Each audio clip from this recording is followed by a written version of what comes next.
Well, hello, YouTubers. Welcome into a flying with Mike kind of special video. We tried this a couple days ago on stream, and we ended up with a crash to desktop taxiing out to the runway from this ramp. So we're going to try it again, but only this time on YouTube. So welcome in. Hope you all have a great day ahead of you. And you know what? I think enough here. Let's it's the Rotate MD-11. Real quick note here, folks. This aircraft is here, and I'm not trying to suck you of your money. Just want to let you know where, if you do choose to subscribe to us on Twitch, or down below in our donate information. This is what the money goes to, helping us get aircraft that I think you all will enjoy. Albeit this airplane's been out for quite a while. And I'm really not a fan of this aircraft in the real world. So that's why you haven't seen it here. But one of our big contributors, one of our big supporters, Hawker 125 kept pestering me, so telling me it's really good and all of, sugarcoating it all over the place. And it just happened to be on sale over Easter, so I thought, you know what? Let's chill them out, give it a try, see what we got. Now I'm going to quickly go through so far, all I've done, besides the ill-fated crash to desktop attempt last couple days ago. Only one other flight with it, and that was the tutorial. I'm gonna kind of burst some bubbles here. I hate to say it, his included, because he's always asking me, well, how do you do this? How do you do that? Of course, my standard answer is read the manual. And the manuals are pretty good, so, I still stand by that. But here's the thing. If you don't like Airbuses, folks, why are you looking at this? Because I'm going to tell you right now, the more I look at this panel, now I listened to another streamer a couple days ago.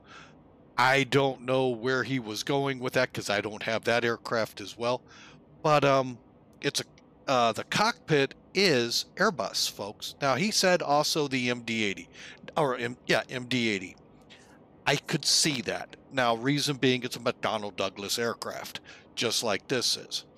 But folks, if you know how to fly an Airbus, if you know how to program the FMC and the Airbus, McDo, multi-display control or I forget how McDo goes. I've seen it a couple times now. I still don't remember it. But anyways, the FMC for this aircraft. Folks, you can fly this aircraft. Now, there are some quirks, and I'm going to call them quirks. I'm not going to call them out on is it real, is it fake? Because, well, quite frankly, you don't do some of the things in this aircraft you would do more than likely in the real aircraft. I'm pretty sure what we're going to be doing here pretty quick, you don't do in the real aircraft the way we do it. So, but that's aside. I mean, every aircraft's like that in flight sim. So that's going to be my bubble burster. If you know how to fly an Airbus, and I know a lot of you out there are Boeing nuts, and you think Boeing when you see this, you would be wrong. It is more Airbus than you would believe. I mean, it really is, folks. If you know how to fly the A300, 310, as he says, well, it's like those. No, it's also a lot like the 320. So, and the A300, A310 came out a little bit before this plane, and the 320 just after the release. Folks, the A320's been around quite a bit. Northwest had them in the 80s, I think. Maybe latest, I would think, of when they entered service with them would be early 90s. So they have been around quite a bit with the A320. So That's what I'm going to set with here, folks. Let's leave it there. I don't want to dwell on all of that. Positives, I mean, it looks good. It's got some interesting but short eye candy. Again, it's to the user's eyes. As you all know, I love the eye candy they put into the TOLUS aircraft. This, yeah, a little wishy-washy, but, you know, hey, it does the trick. You'll see it here in a second.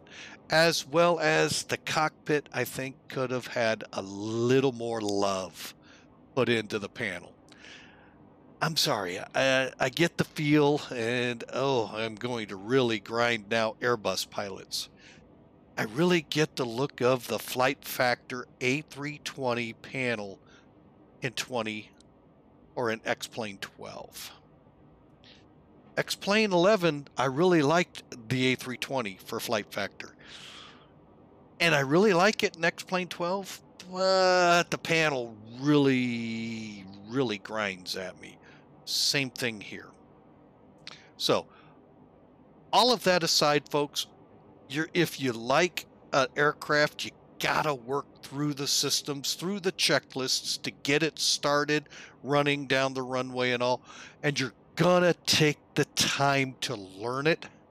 Great airplane for you. If you're just here to fire it up and go, you know, engines on and go, you know, you'll like it too, but you're missing out on so much.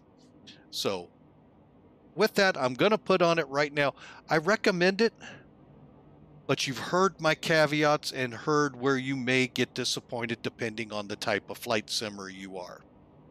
All right. So that being said, today's flight, we're going to try it again from Fort Worth Alliance Airport up to St. Louis, Missouri. Now we're going to commentary much of the pre-flight takeoff, initial climb, and then I may just go silent until we come in for landing about an hour and a half later, which I can hear y'all going, oh, thank goodness. So anyway, so with that, let's hop up in the office, take a look at the flight.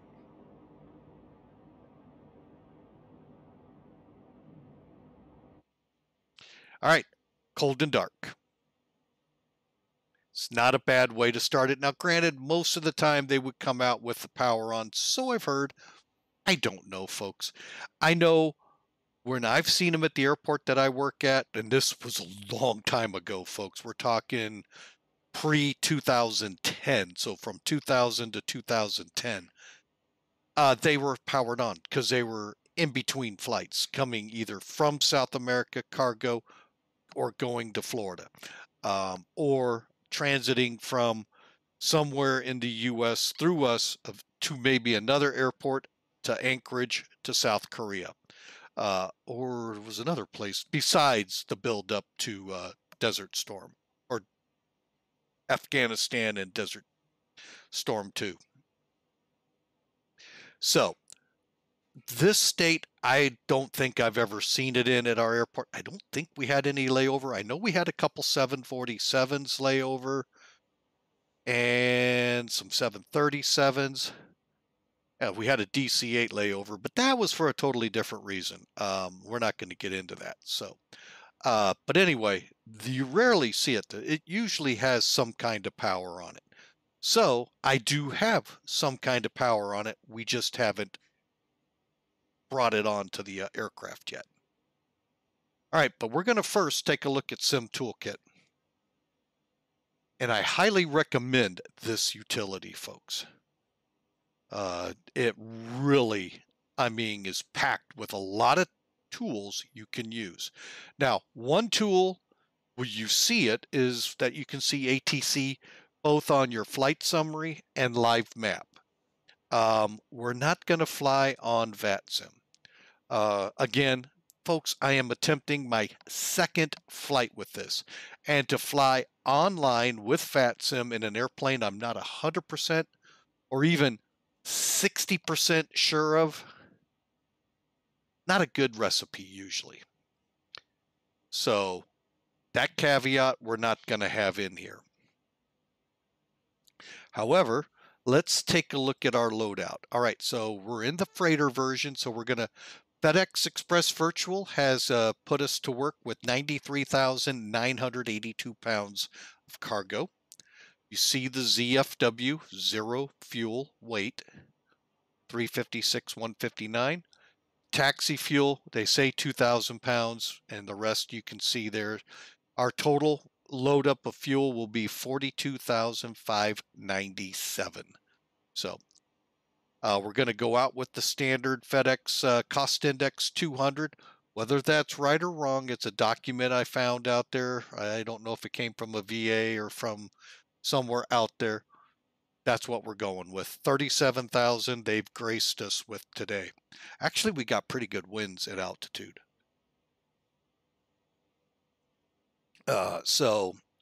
Speaking of which, I don't know if that shows up very well here in this format. No, it does not. Okay. Well, here is the actual operating flight plan we have. Down here is what ATC would see if we were online. Up here is something very interesting. Okay, to get this in-sim toolkit and to load into your aircraft, especially the A319, 20, 21s for TOLUS, maybe the 340, you have to have a SimBrief account, free. From that, you would then export it in, and it's real simple. Now, the MD-11, you can't take it from SimBrief and stick it in there, but you can get pretty close because you can, put it in a file, put it where it tells you to in the documentation, and pull it as a company route. But right off the top here, you see our flight number, tail, and November number. We're at AFW, and we're going to STL.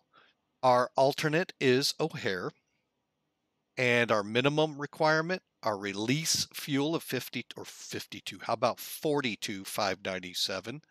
Total burn en route, and what we should arrive with.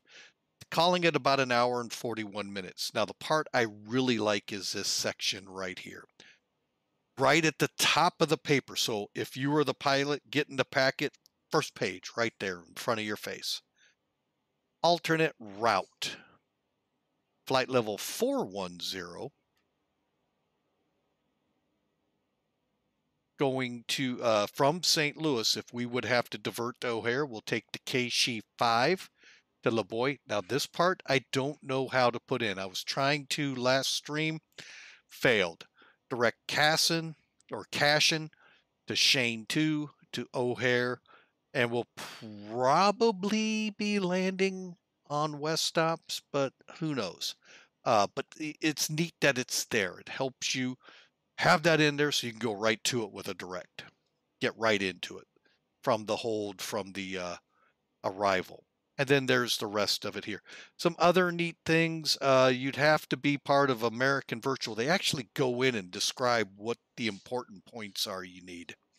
Like your flight levels, cost index here, your scheduled out time, average wind and component, P meaning plus, I believe, 49. So my component would be 49, headwind 49, I'm thinking. I don't know. We're not going to put it in there because I'm pretty sure I'd screw it up. And then the abbreviated fuel. I know if you do the default format, it's much, much more information there. But here you have what you need. Your block, which is your release, fuel to alternate, fuel for your reserve, fuel for your reserve, which we have a 5-minute reserve, and what it's going to take en route to get from AFW to STL. And then the weather and all that good NOTAM stuff below it. So really, again, like I said, a great program. Can tie in NavGraph so you can get charts set up, ready to go. And, makes things really nice, compact in one piece of software instead of, okay, where's this on all your screens? Or if you only have one screen, really bogs it up. So So really, Sim Toolkit's great. That gives you our pre-flight, and let's get after it, shall we? All right, so first thing I'm going to do, let's get some power in these screens. What do you think? Let's do that first. Very simple. We just come up to the overhead. Of course, I've gone in and set up the num keys so I can go right to them real quick. Now, if you look up here, we have external power available. Click on it. Boom, we power up. And the battery is showing off. So open up the guard, turn it on. Close it back up for safety, folks. Turn your emergency power on. And I'll just go ahead and hit the nav and the logo lights. And folks, we're ready. And I'm going to go ahead and turn the non-smoking to auto. And go ahead and arm the emergency lights. There we go, folks. Initial power up has been completed. And we are on ground power. So let us continue, shall we? I'm going to go ahead, because since I am still a little green at this plane, I'm going to bring the tutorial up, making sure I don't forget the big stuff. Because you know what? I think I will. All right, especially right now. Now that we've got power on, we're going to go and we're going to load the aircraft. But I'm going to, for now, I'll leave it. I may have to get rid of that control wheel. Just, it gets in the way for what I do. All right. Loading the aircraft. Just come down to rotate. Click aircraft menu. All right, now I'm on ground ops because I've already put ground power to it, the stairs, and opened up the cockpit. You saw that in the opening screen. And if you didn't, well, if you didn't, we'll be back out there in a moment. You have the options screen you can go through, which whatever way you want to do this, folks. You can even come in, switch it over to Celsius, kilos, liters. You can reduce the time to align. All of this stuff you can do. Okay? So that's up to you. I'm leaving it default. Here's the part that I'm going to tell you. I'm pretty sure in the real world they don't do this.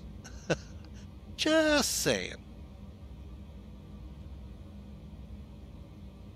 All right, so we're going for 93,982 pounds of payload.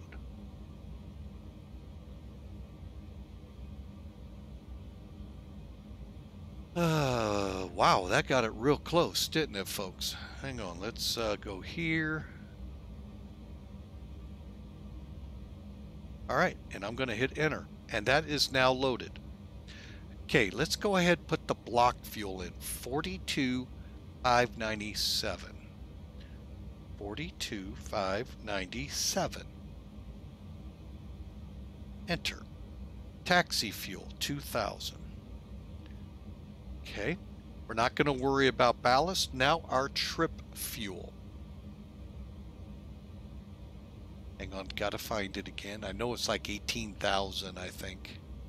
18,377.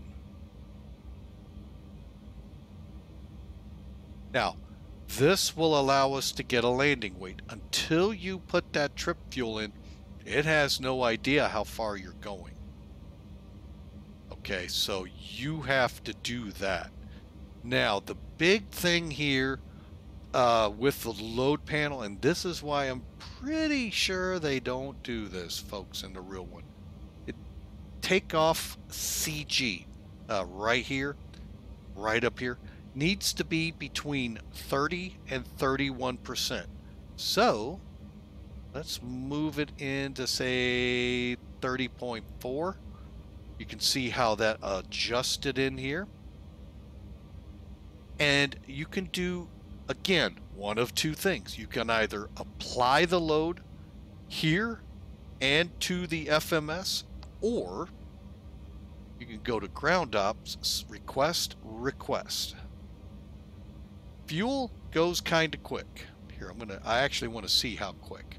Your fuel is right here on the panel, okay? It's these three numbers here.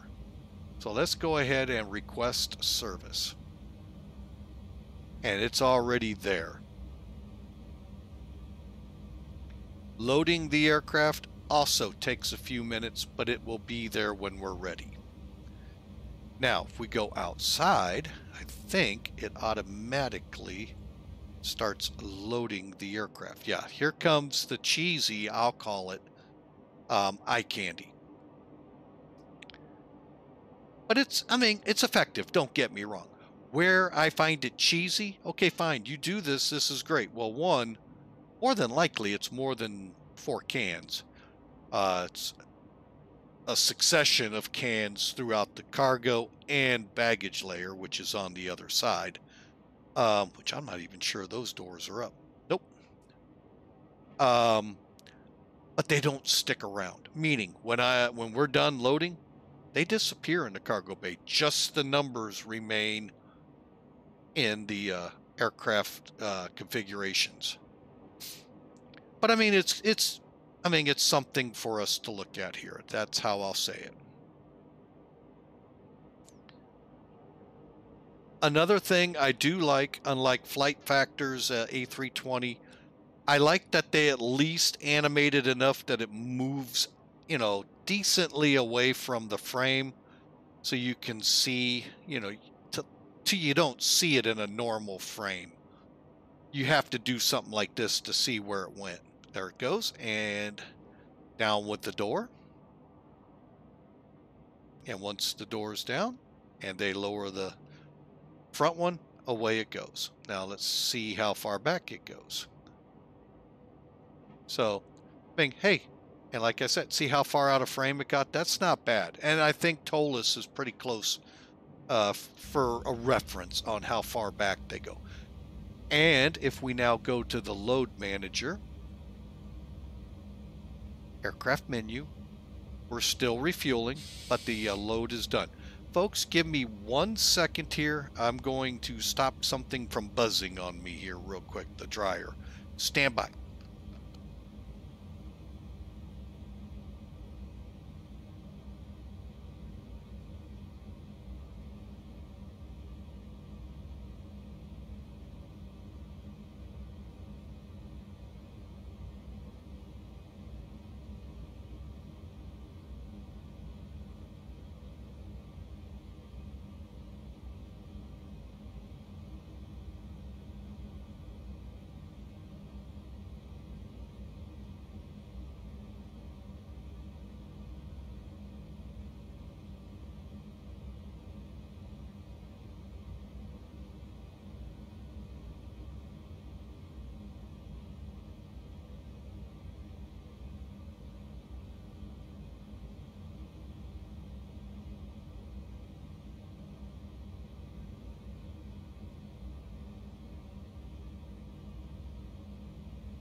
All right, folks, that went a little longer than anticipated.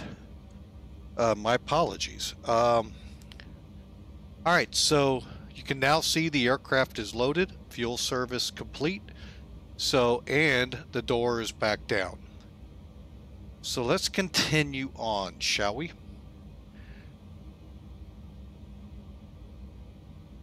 All right, before we fire up the APU and get things really rolling, let's do an APU and engine fire check.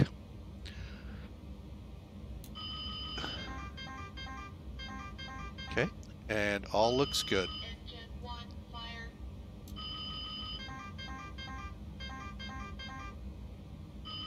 Engine 1 fire. Engine 2 fire. Engine 3 fire. Engine 1 fire. Okay, so we got a good fire check there. All right, so to start the APU here. Now, we could continue on the GPU all day long if we wanted. I'm going to go ahead and get us going on the APU. So, well, you know what? I should have just kept it the way it is. Also, notice if you do the math, folks, that does add up to 47,000. Correction, 42,597. We're very close to it. Let's do that because I'm a little hesitant to believe that now. 42,450, and that's pretty close enough. All right, so APU start is simple. You know, like I said, think Airbus. You know, even the 737, let's be honest, the next generation aircraft, 737, 767, even 74, 75, 6.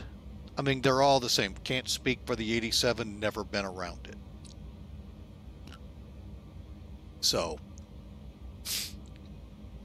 basically all we do here is click APU, where the APU power is, just click the power switch. Available starts blinking. This comes on. Now I am going to go outside. I am curious if we have a sound. Again, second attempted full flight. Well, I just saw the flap open right here.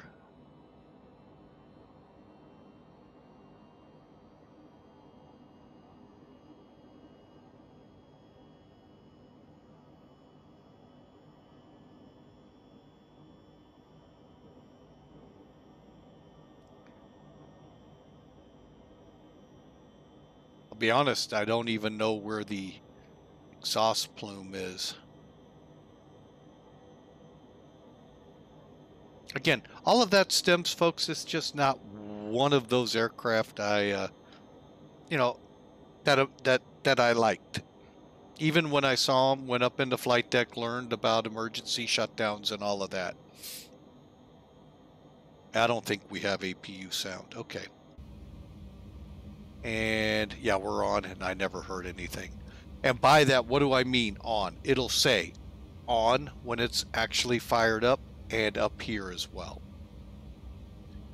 Now, also we want to make sure, well, we're going to go ahead and come off the external power. Okay. We want to make sure with the APU that the AC and DC buses, so DC1, DC2, DC3, along with AC 1, 2, and 3 are both lights extinguished. AC type 1, 2, and 3 show arm, as they do, and your Gen 1, 2, and 3 show arm as well. Okay, so now let's do a quick annunciator test. And I am going to put a request out to folks that fly this aircraft regularly, and I don't know if there are any, or real world. Well, no, you need to be with the rotate. I was going to say even real world guys. what I'm looking for is when I push this switch, Overspeed. it stops when I let up. And I tried a little trick with the flight factor, still doesn't help me. So trying to figure out how to see all the panels and if that's even doable. Overspeed. I'm right now moving it with the mouse Overspeed. so I can make sure all the light bulbs are working. It's the only way I know how to do it right now, folks. But if you're savvy with the MD-11 from Rotate, help me out there, folks, down in the comments. I do look at them when they come in, and I do reply. So, all right, so we got through that. Now let's get the air conditioning going. Go ahead and turn the APU bleed on. Okay, it's on. Now we need the press 1 and 2. Oh, they came on automatically. Okay. And our switch showed manual. And our packs, each pack I should see flow. This I don't ever see. But I did see it when they lit up. Okay. So now with the air coming into the aircraft, and I know I can hear them in the background. Hallelujah. I'm going to go ahead and click the defogger on. There's another question coming. We'll get to it when we get to that point. Okay, let's get the IRS aligning and not the Internal Revenue System. And since this is being filmed just before tax day, which actually is over the weekend, don't forget, folks, tax day comes up real quick.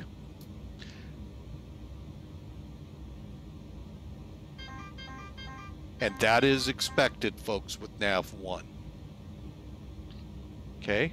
Now, here is something, and you real world guys can help me on this. Shouldn't there be like an on battery check here? And is this real?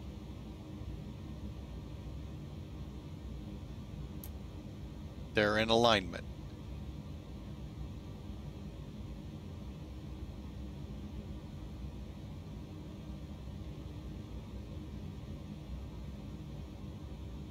Okay, so EAD shows alignment in progress. Thought it showed time, but you know, hey, like I said, second attempt at the second flight.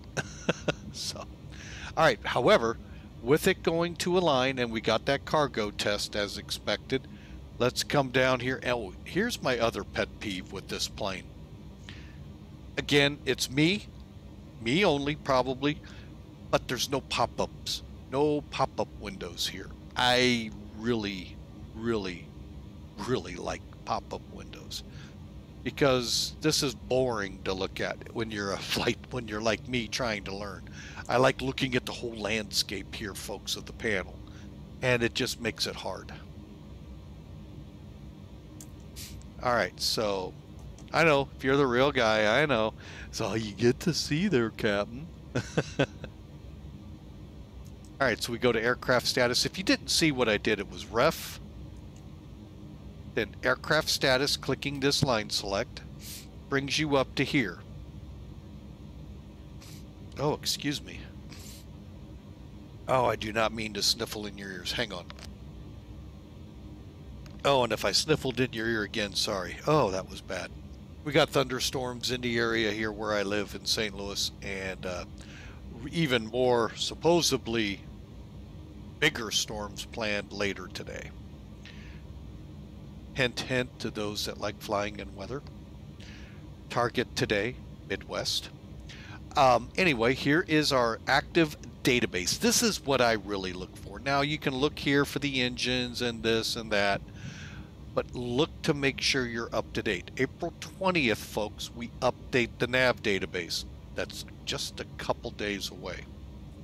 So, alert, I believe this video may actually release pretty close to this April 20th. So, just so you know, it's coming close.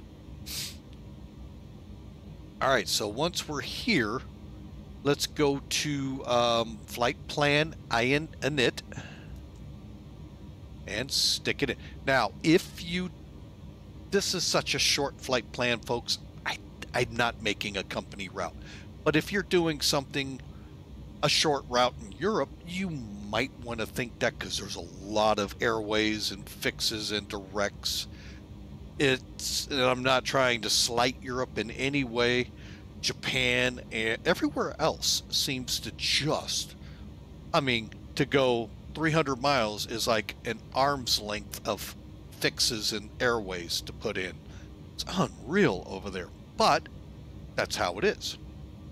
So here we have it pretty simple. Plus our border is 3,000 miles by a couple thousand miles, where theirs could be 300 miles at the best by a couple hundred miles. So I get it. All right, so we're going from KAFW / KSTL. Put that up here in the from to. You can put the alternate in. If you had an alternate route saved, you could put that there too. Not the route that I told you, as far as I'm aware of. KORD. Youngins out there, would you help me with my alphabet? All right, now you can adjust if you have charting to tell you your spots. You can adjust lat lon using the up down arrows here. Lat first, then you click this line select. This icon right here, the up down arrows, will move over here, and then you can do the same here. Once you're set up there, and I'm going to go ahead and put in my flight number real quick. Not required as of yet, but you know what? I'm putting it in anyway. Initialize. And guess what? It's now initializing. And we're done at this moment with the MD, which stands for, hang on, it's coming up, Multifunction Control Display Unit. MD stands for Multifunction Control Display Unit. There will be a test at the end of the broadcast. Just kidding. While I'm here, I'm going to go ahead and uncage this.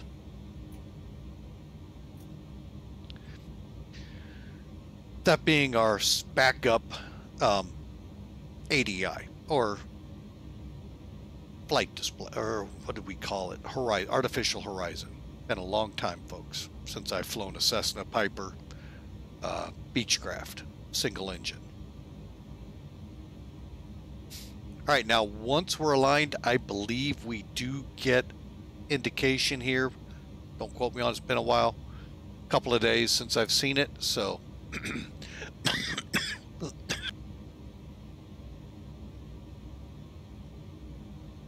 And now, forgive me for coughing and sniffing in your ears. Thankfully, we're not transmittable through microphones. All right, so we're at a point now, while it's doing the alignment, we can actually test our hydraulic system. So we'll go back up to the middle here. All we're going to do is open up the hydraulic press test switch, click it, come back down.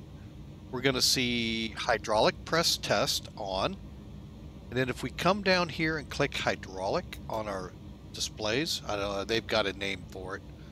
I'm just going to call it displays. Oops. We can see it starting, and it takes a few seconds, but what it's going to do, basically charge system 3, system 1, system 2. And we need to right now make sure there's at least 5.3 gallons. I'm assuming here. I have not read the manual yet on the hydraulics. So I'm getting to it, and there it goes. First auxiliary pump is on, pumping up our first, or pump 3, still above 5.3, so we're good there. And it's at 3,000 gallons, or 3,000 PSI. Now it's going to kick on auxiliary pump 2. And run it up to 2970, and then begin bleeding it off. Reason being, we're looking for it to trigger the low pressure. At the same time, it's going to start charging number 2. Same thing. Coming down, it's going to charge and let us know we got low hydraulics. Once they're both down, I forget the number they get to, system 3 will come down from 3000.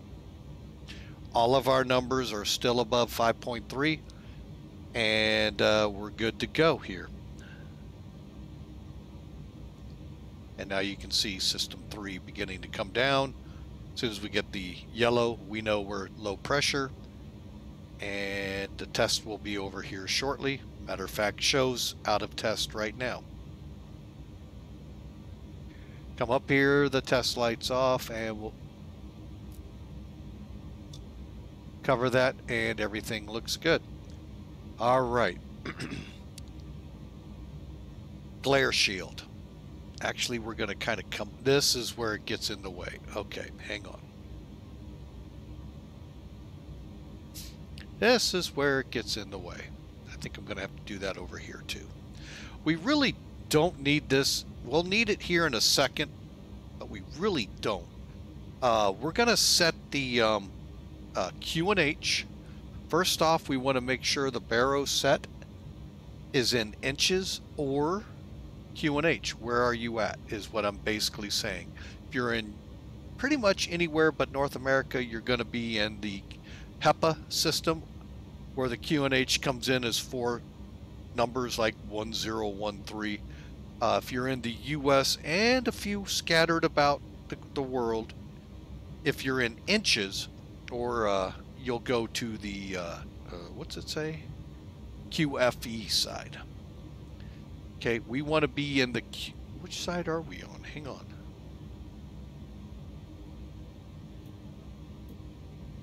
Anyway, you just want to make sure you're in the right one here. Okay, now for today's flight,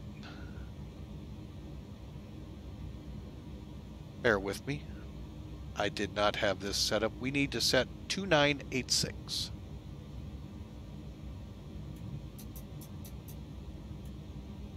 Okay, and then over here, same thing.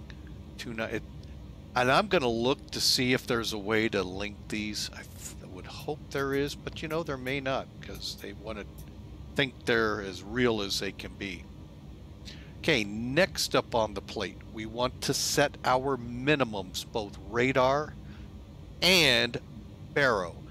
Reason I do both, maybe either one is going to be the same level. So if you set for, say, 4, oh, it may be. Let me rephrase that. It might be.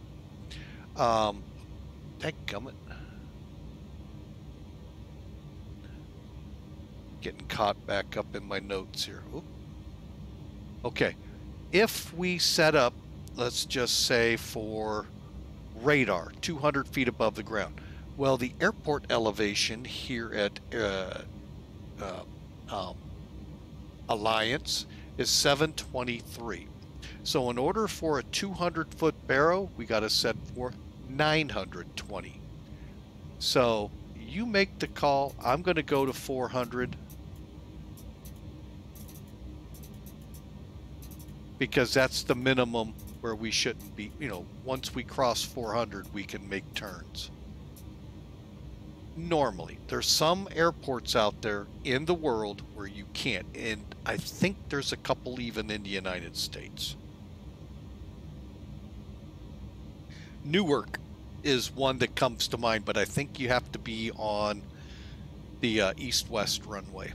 I'd say 927 because I think that's what it is, but then someone says, oh, you're wrong. And, you know, it is what it is.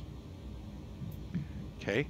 Now you see how Perot, so now I'll just run it up to, see, we're going 400, so 700 will be 1100. And I'll go 1130. And you should do it on the other side as well. In case he's the one flying. And it's just so that you both if you're glancing down, you see it as well.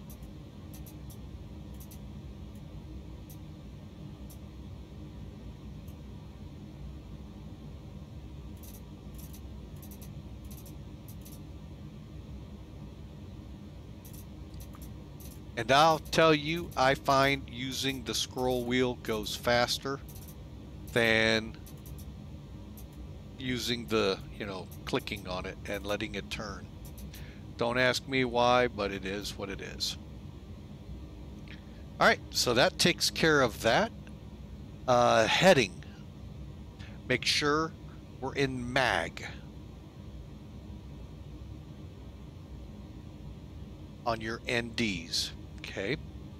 And then finally, make sure your bank angle, that's the outer rim of your heading select valve, the V notch is under auto. Okay, and now we'll head down and finish up the McDo.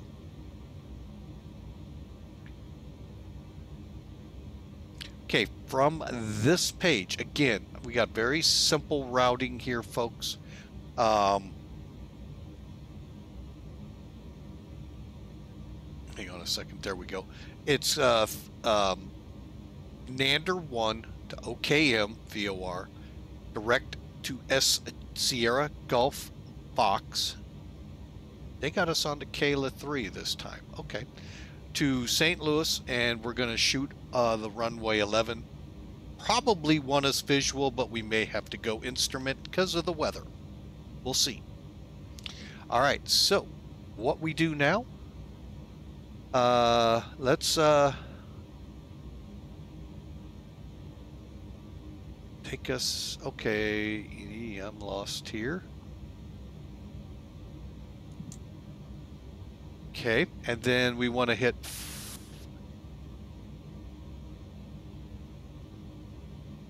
I'm going to go to F plan. That's the easiest way I know to get to this. Okay, I'm just going to put OKM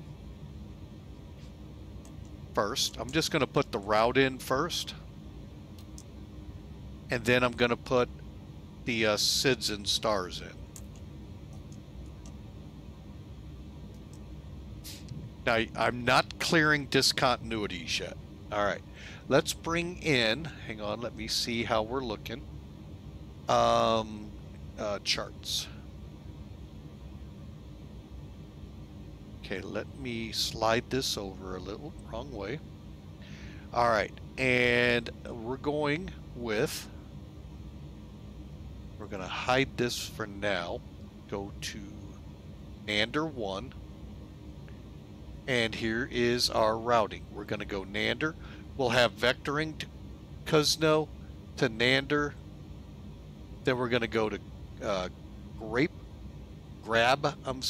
Eker, and OKM. All right, so first thing we do is click AFW line select. Click SID. Click the runway, 34 left, I believe is what I said. Stand by. Yes, 34 left.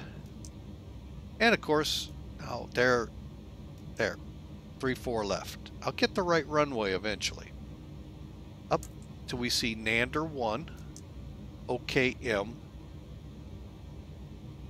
insert. Now, if we look here, look at that. The first flight plan discontinuity is gone. Same thing, St. Louis. Star. All right, now I want to make sure I put this in right.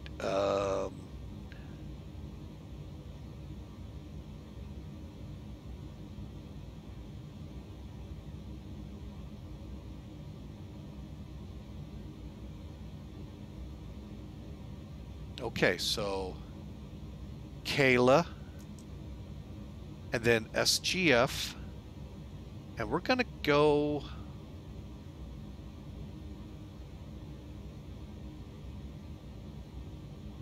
first off, I got to change something up here, so stand by. So to change our easily change it. We'll remove the available arrivals, select KAFW. And as you noticed up here, it got rid of it up here, put KAFW in on your charts program.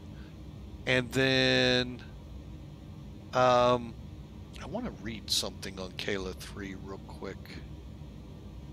Okay, so it's not setting us up for that. So it's going to basically, here it is, from Springfield, Ginnon, Jacksev, Zulmo, Kayla, Big Mac, Denise, Albert, Stan. From there, we'll vector real quick because I think Stan's real close to the initial 4111. Now, how can we check that? Well, you see how it goes to here? We can come down to available approaches now. We have an RNAV.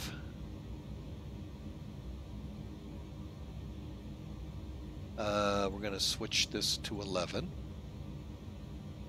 Okay. So we have an RNAV Zulu. Takes us in pretty tight. Yankee or side. Oh, these are different transitions. City. Or we can go direct in on the, these are all RNAVs. Our ILS would be way out here. If we go final, right there. I'm going to go ahead and go ILS and do the SISTI and be done with it. So,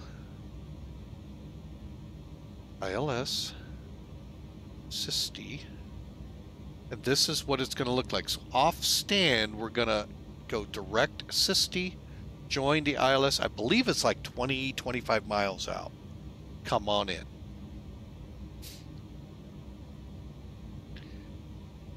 Insert, and look at that, folks.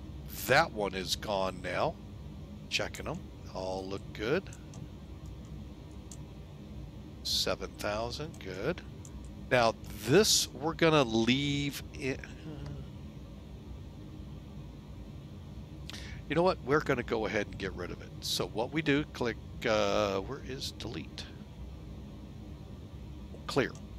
My bad. Clear. And clear. Now we've got it closed all the way in. Continuing after this, we'll see our missed approach out to moods.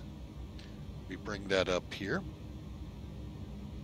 And we'll hold out here at moods, which is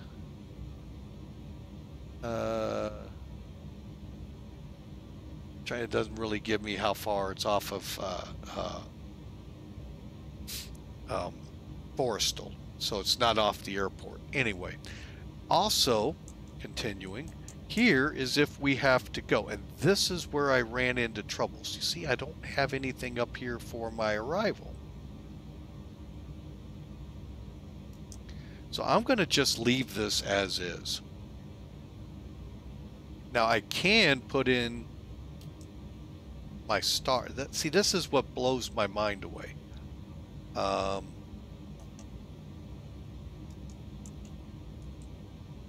can do this, this, and oh,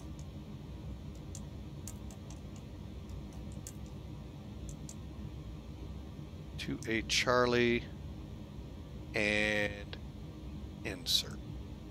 Okay, and then we'll just go clear.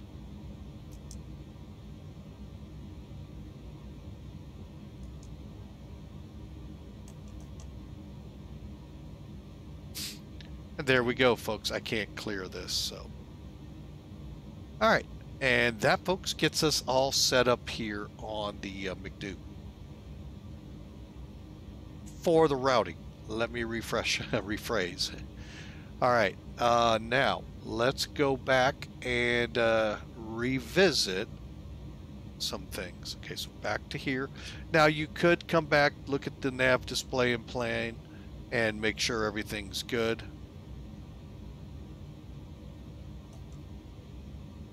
This has us going direct, which we won't. All right, so we'll have to figure that out en route. We don't have a, unless I accidentally got rid of it. Should have had a vector. All right, so now we need to enter our weights. First thing we do is go back to the init page, put in our cruise level, which was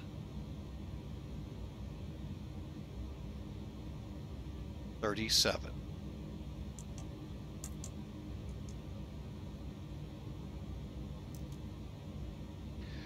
Now we're showing 57, and I don't know how to work this, folks. We're going to leave it, and we're going to go with our 200 CI. Next side, page 2, all we got to do is come down our block fuel, our takeoff, which starts filling in a lot of stuff, then our CGs. Why is that 31.8?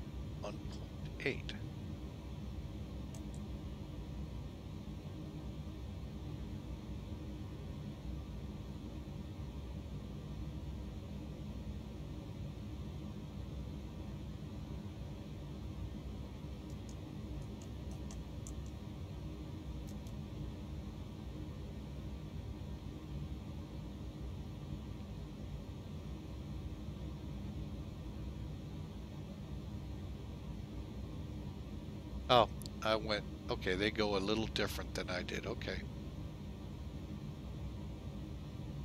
All right, so we've got our weights in, I've got our takeoff CG matching.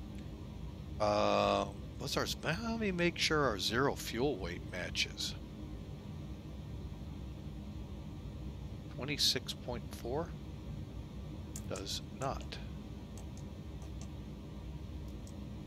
Okay, there we go. All right, so now we'll go to the takeoff page. This is kind of like going to perf, but we're setting it up, if you will. Okay, we'll go ahead and, do I want to flex this? Yeah, let's flex it.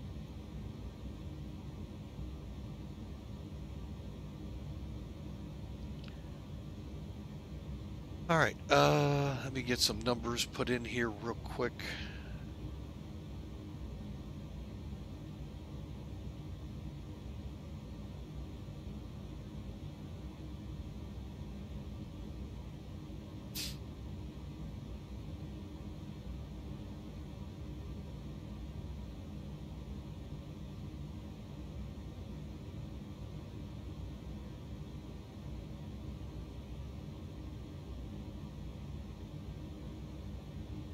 Okay, and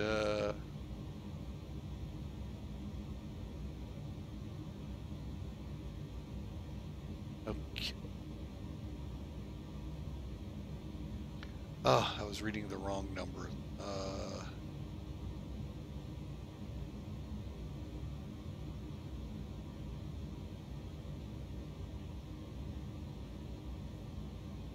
One 59. Dang it.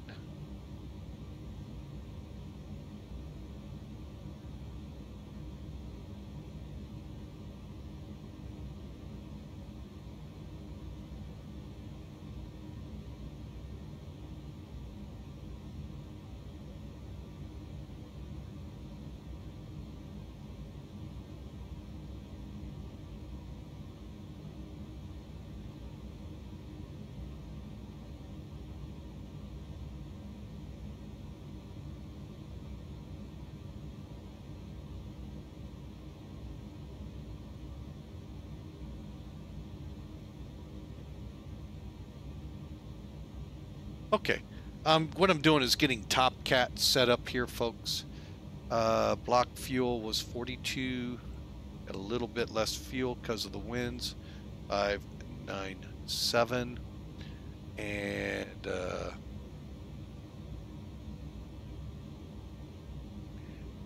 trip is 18,377.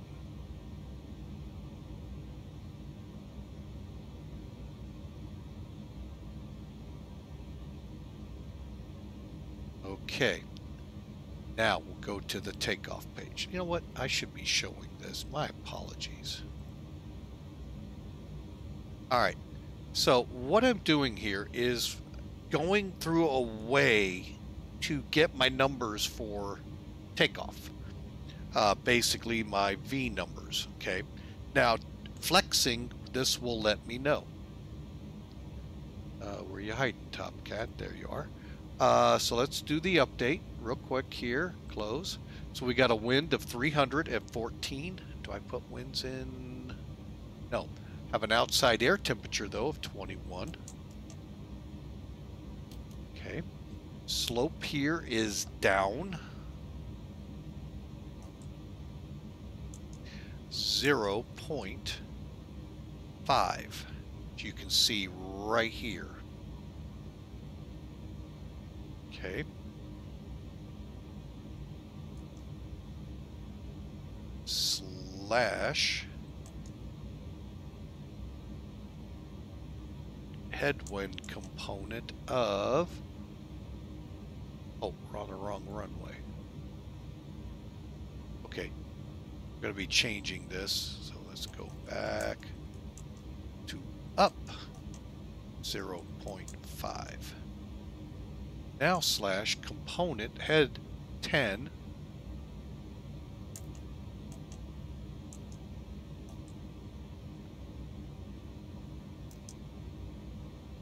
and recommended. Now we've got all of our stuffs on. We're packs on. No anti-ice. Normal takeoff. We don't have any options there. Flaps. We have a whole litany of them. So let's see what it computes out to first. Flaps 10. Normal takeoff. It looks like.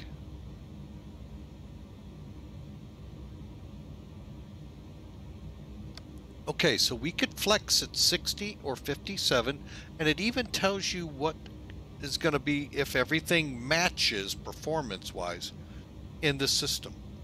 So we'll go flaps 10, and I've never done this before, folks, so this ought to be fun. Confirm V speeds. Clear it, confirm them. What do we go with flexing at 57? All right, so we're showing at 57. I just highlighted it, 137 to 145 to 161. Let's go 145 V1. Rotate 1. Oh, they're saying 145.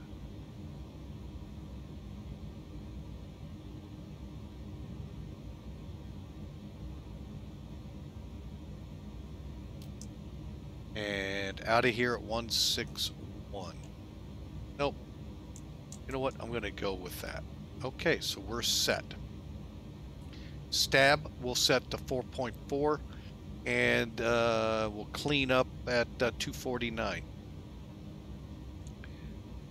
Packs off. Actually, can I turn that? No. How do I do that, I wonder? Okay, so they're saying packs off.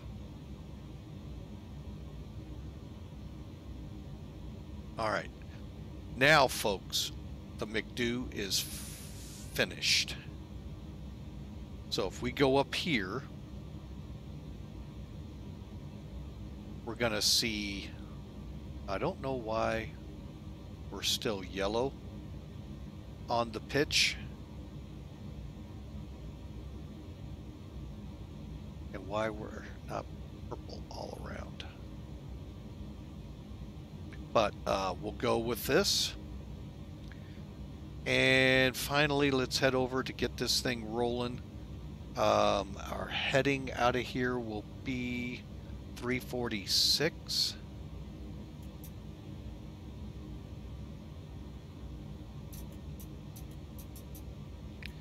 See what I mean? How sometimes just holding it takes forever and sometimes it doesn't.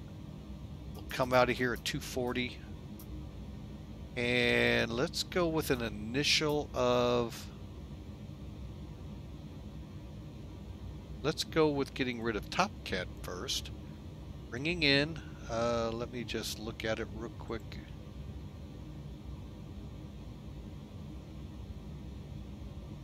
Okay, there is no mandatory altitude here.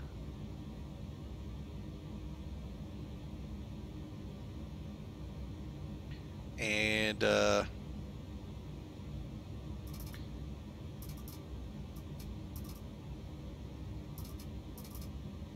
going to go with 13,000 to start with,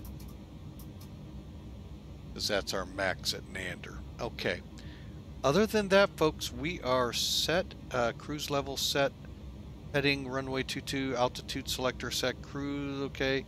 And we're ready for pushback.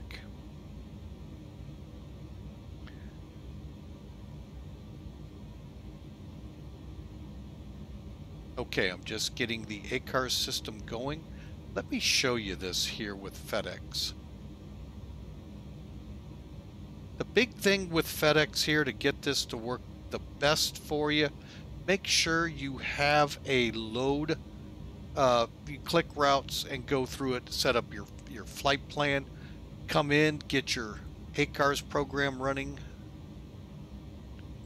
Okay, so we're going to very simply dispatch KAFW KSTL downlink. See what it gives us. There's our flight plan. This I actually entered into the system. We're VFR out of here, and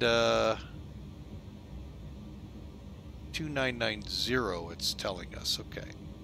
Come back to the main page, click start.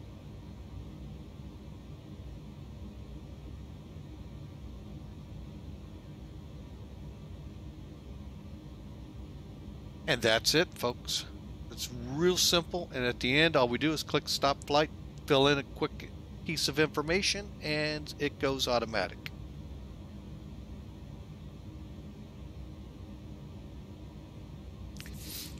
All right, so with that, let's button up and get ready to go.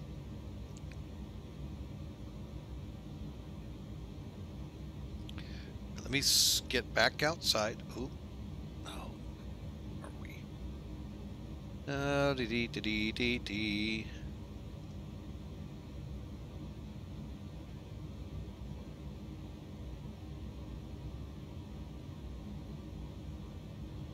All right, coming outside. Okay, got to get rid of chocks, and we got to get rid of external power. Okay, so we're off the external power. So you can see the cart there, and we're going to get rid of the staircase. Let's go to ground ops. Dismiss. Stair set. First off, let's close the door.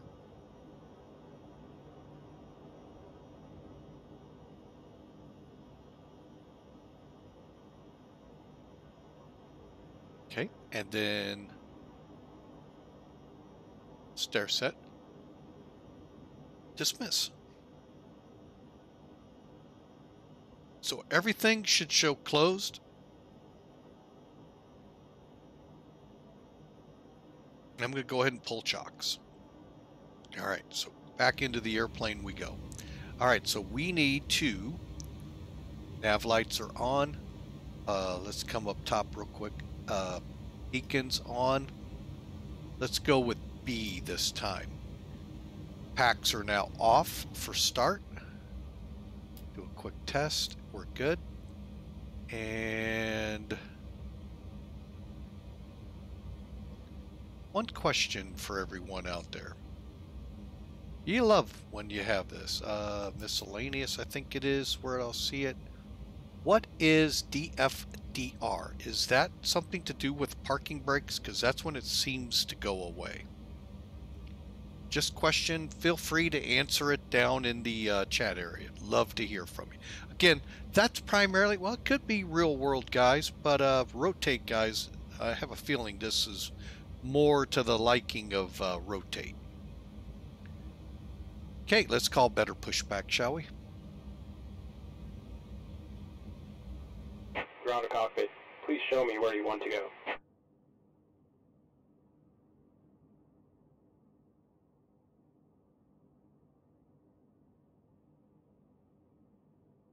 Well, let's see if it's more refined this time. Ground to cockpit. Tow is driving up.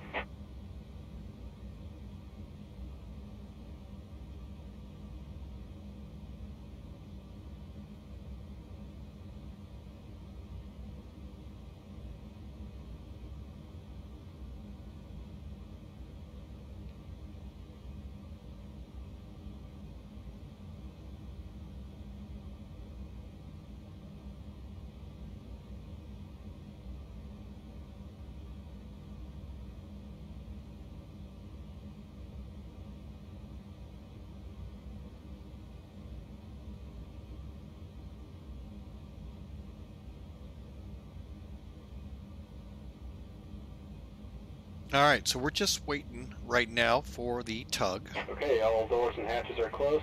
Ready to connect. Clear to connect.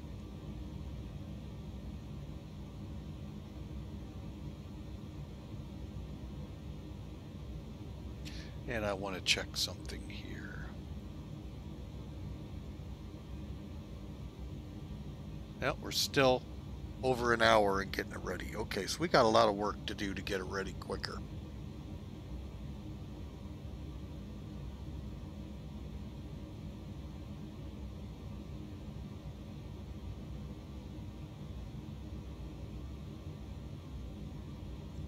Okay, there it goes, lifting the nose off.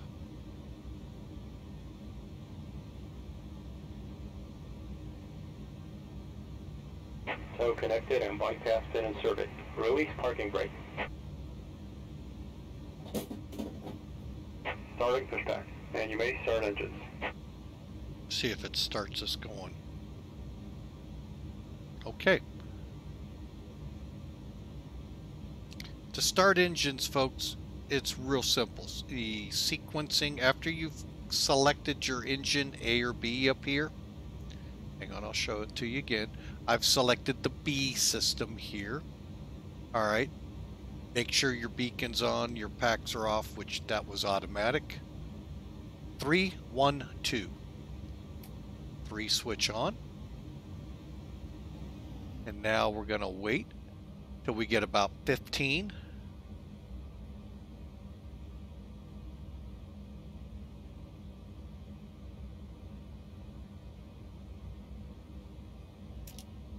I just went early, sorry folks.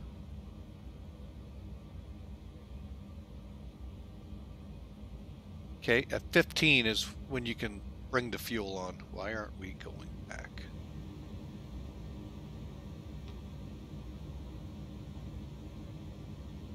Uh-oh, here we go. It's going to be squirrely again.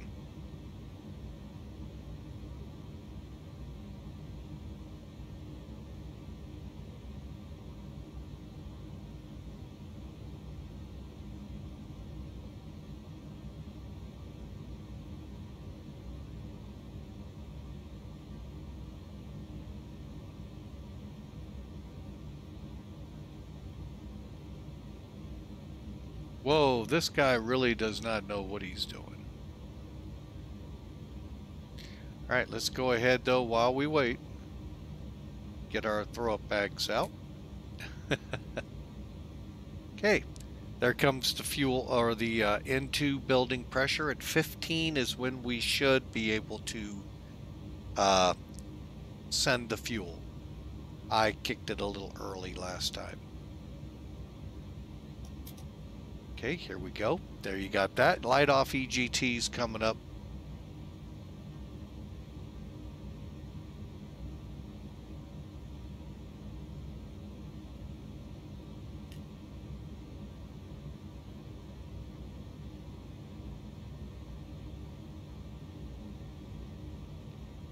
And we're waiting for 24 point something up there on the N1, 63 N2, so engine is just about stabled.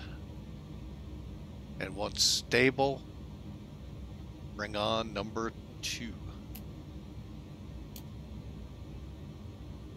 My bad, folks, I did it again.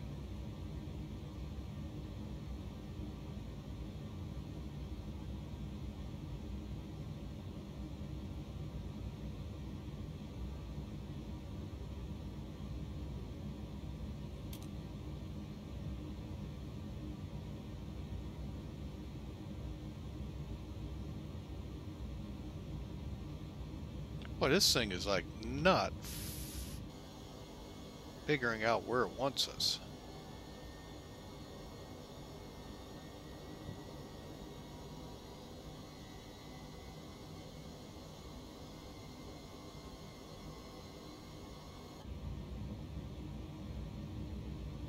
Okay, after engine start.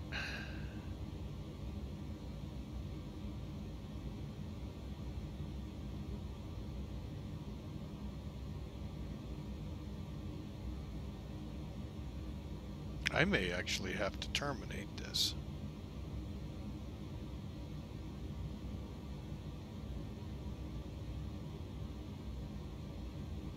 This is the worst I've seen better pushback. Well, this is twice in a row. It just can't get on track here.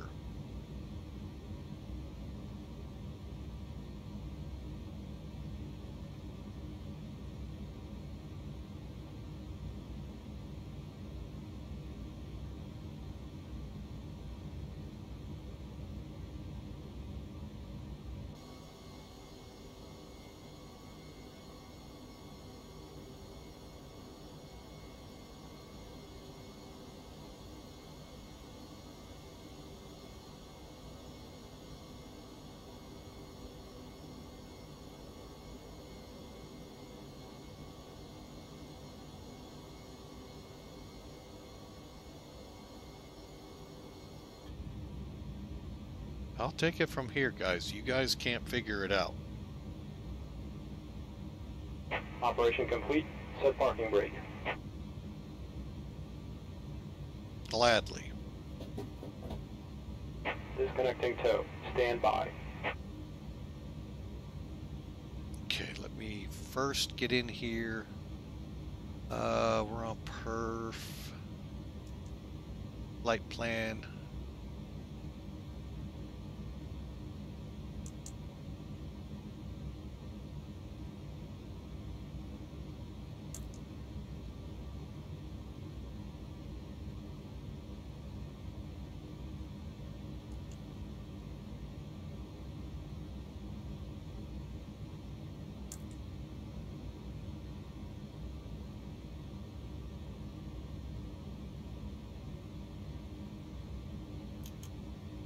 All right, so after start, let's get it. Get up here.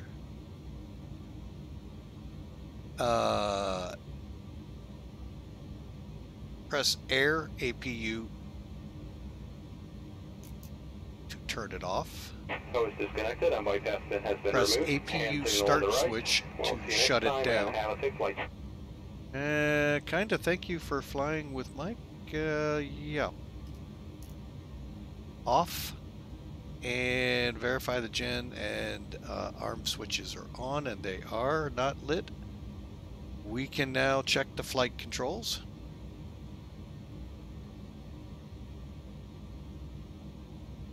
Config. Now this is kind of an interesting thing. It's not what you're used to, and I don't know if this is the real way or not. I mean, not the real way or not, if this is how it is done. But all we do, just like normal folks, exercise the flight controls. But you see how the display works? I'd really like to know if that's real world or not.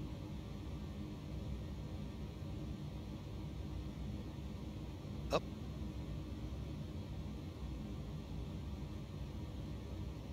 Okay.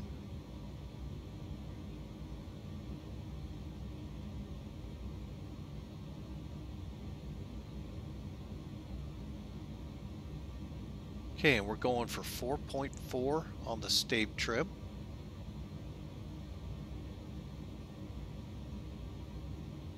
Now, where did I get that? Right here, folks. On your takeoff performance page.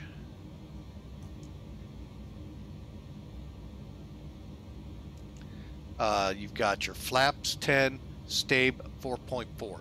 Speaking of flaps, this is going to be something new for us.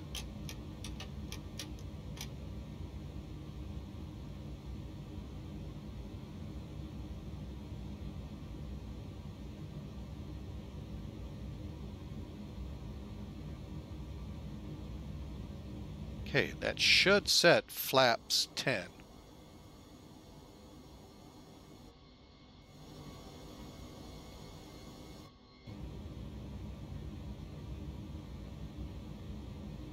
Now, my only problem, folks, now, hang on a second.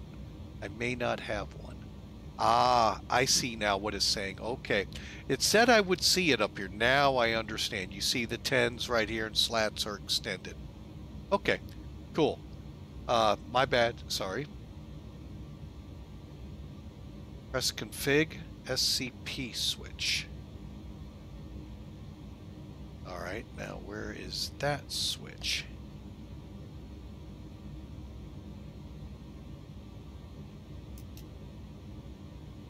This one?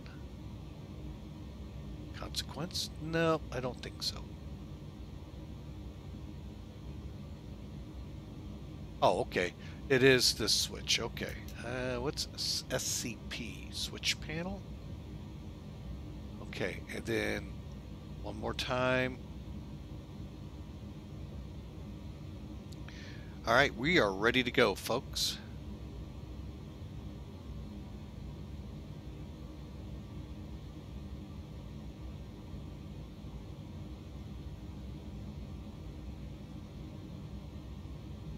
Ah, so that's how they do it. That is weird.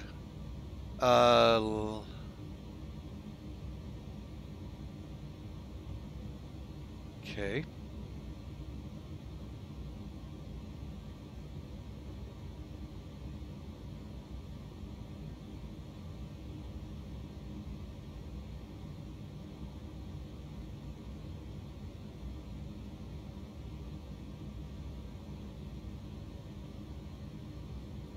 Okay, I'm just, is it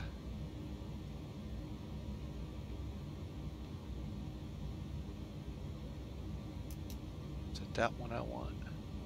All right, that's the one I want. Real quick, I want to look at it. Cabin rating, ding.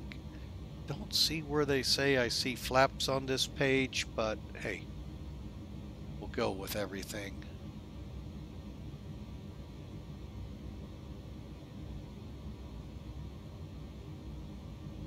All right, so let's go. Let's get going before it crashes the desktop. No. All right, so before takeoff checks, and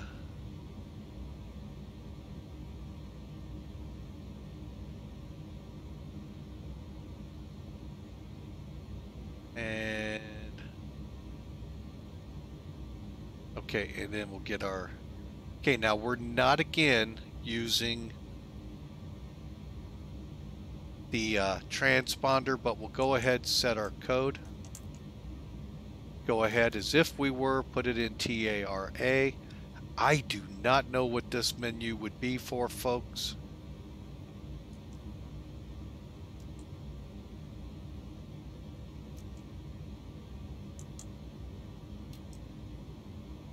I don't see anything. So I don't know what the use of that one is. So we're ready to go. Let's go. Parking brake off.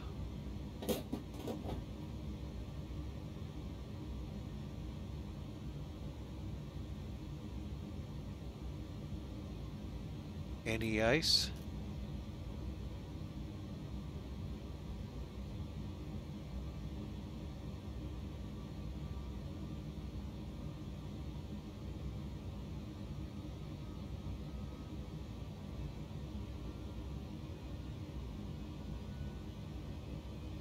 All right.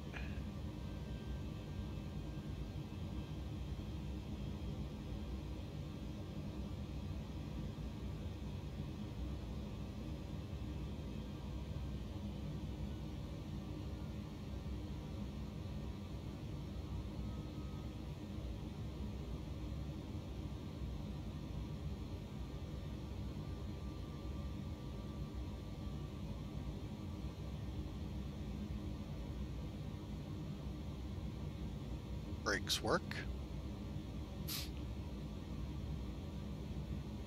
Now, funny thing is,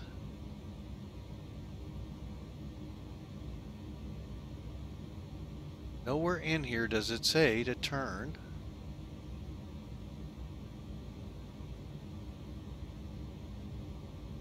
the auto brake to reject. And I got to get the lights on, so hang on. As soon as we square up here.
All right, now we, like I said, have a lengthy taxi here, folks, so hopefully things will be ready to go for us down here at the end. We gotta go all the way down there, folks.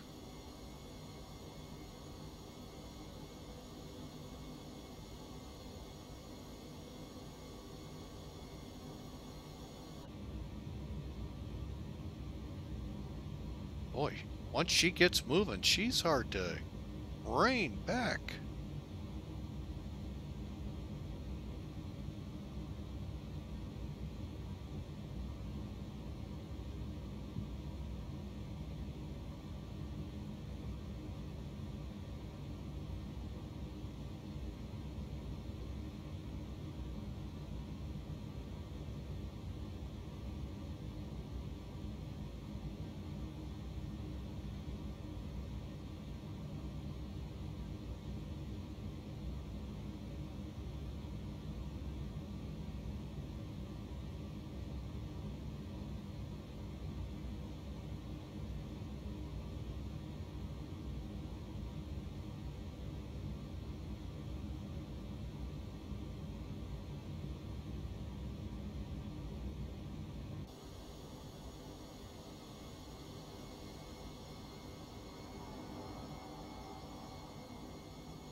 The other thing I'm a little disappointed in, the lights.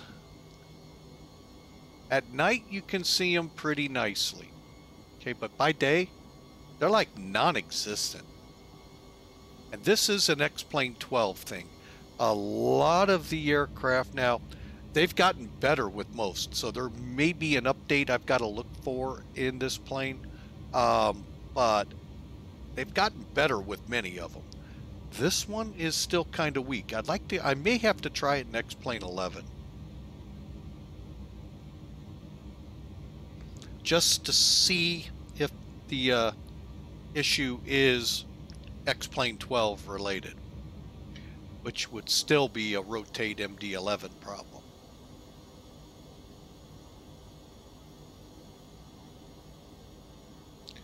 But I don't even know yet how to update it. Like I said, folks, if you haven't, heard from the beginning, which you should have, because this is a video, this is my actual third try. Well, I've done a couple others since, but nothing, basically going through power-up sequences and all of that. But for actual getting off the ground, this will be the third flight, but I'll call it 2.5. This really is the second one, because the third one would have already crashed to desktop by now. So, obviously, and it was, and me and a few other people are about 100% sure that was an XP12 thing with the weather, not a rotate issue. So that had nothing to do, well, you never know, but it appears nothing to do with the plane. You never know, ultimately. All right, now this is one area where I had a lot of trouble on my first flight, but I eventually worked through it and everything came together. And that is this auto flight thing. Boy, I could really use some pointers, folks. Point me somewhere, video, part of the manual, something I'm missing here on what I need to do for auto flight. Because I am supposed to, and I'll show you here in a second. Let me get up to it. We're going to roll up and we're going to set the parking brake and we're going to talk about our takeoff. Not so much chart-wise, but as what we're going to do. And I'm just going to hold like I would in the real world.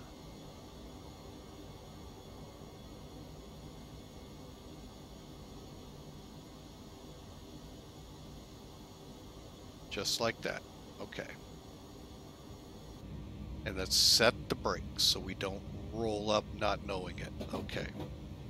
All right. So we're holding short 3-4, well, 3-4 right. We're going to cross over for 3-4 left. So the tutorial says altitude set, cruise altitude. Oh, so it needs to be stand by. We'll get her up to 37. FMA will appear.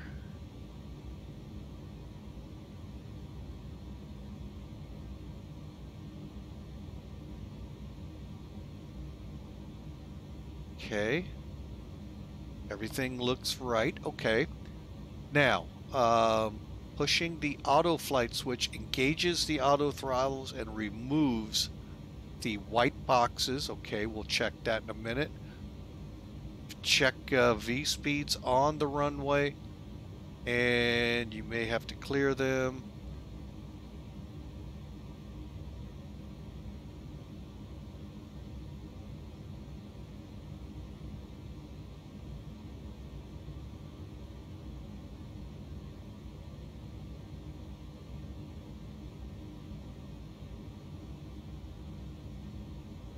You know what? Let's just do it. Let's see if we can get it to redo it. So we're going to do all of this up at 3-4 right, or left. All right, so hang on. Brakes released. Roger, clear for takeoff. 3-4 left, FedEx 811 Heavy.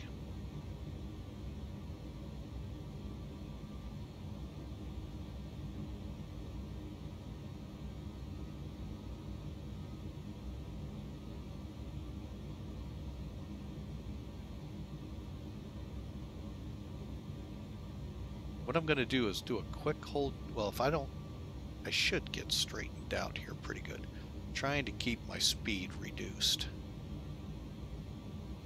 Okay, that's good. Lights.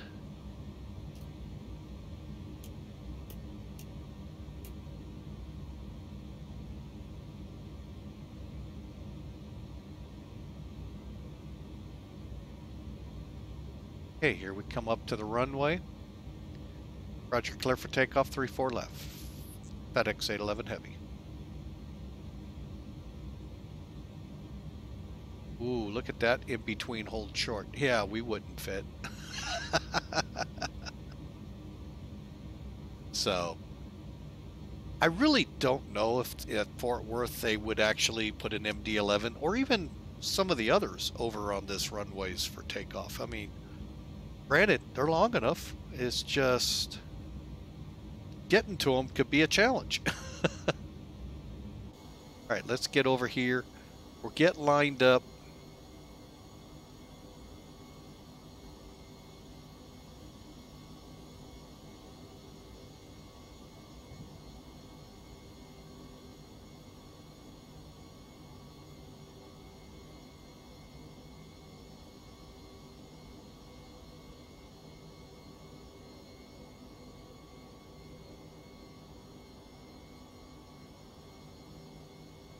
Come up a little bit so we get the tires straightened out.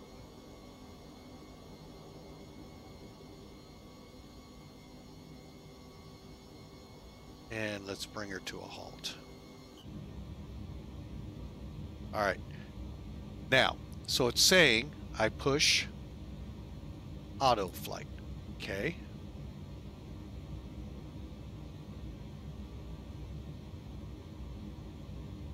Here we go.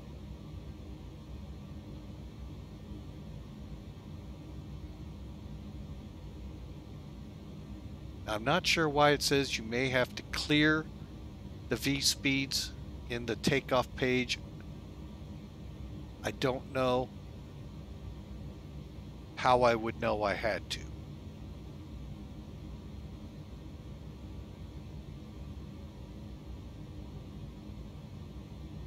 Okay, here we go, folks. Clear for takeoff, 811. Okay, lights. And the guy that I did watch was okay. I didn't stick around long enough to hear his critique of the lighting. Here we go.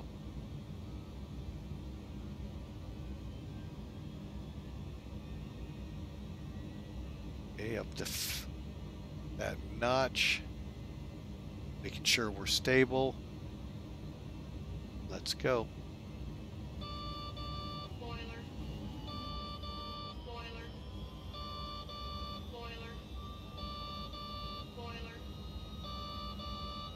Why am I getting a spoiler? Oh.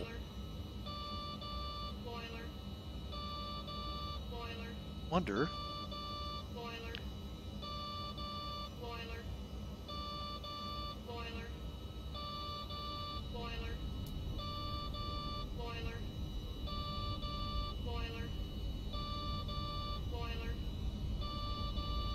Shoot, I'm going. Auto flight worked and I didn't realize it. I'm going, why am I hearing the engines in my ears? And I could hear you all going, you're going, man, get your butt back up in the cockpit. There's V1. Rotate.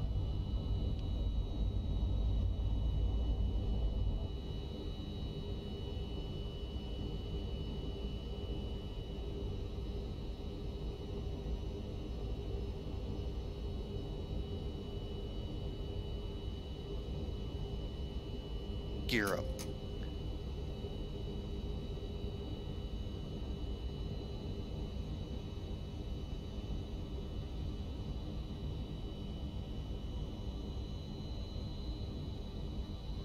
And just for Hawker.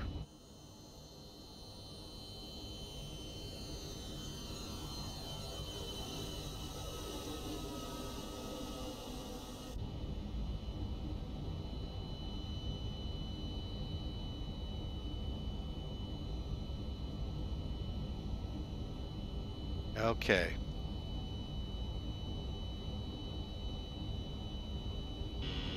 Stabilizer motion.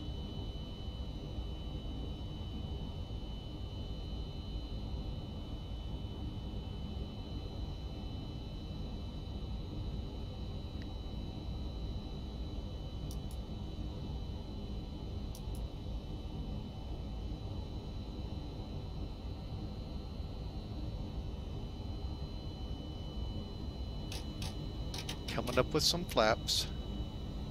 Now here's where I had trouble, folks.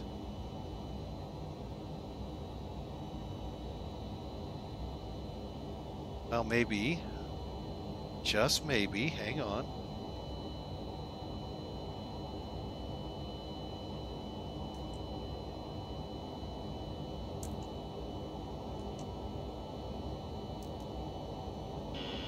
Stabilizer motion.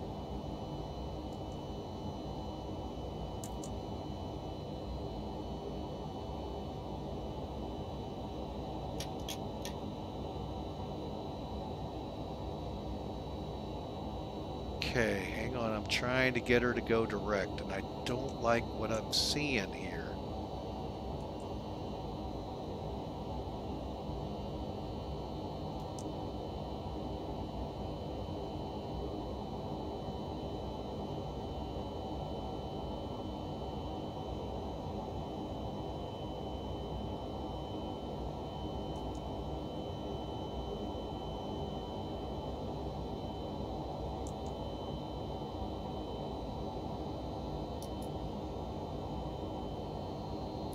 That's what, why do I gotta click it twice?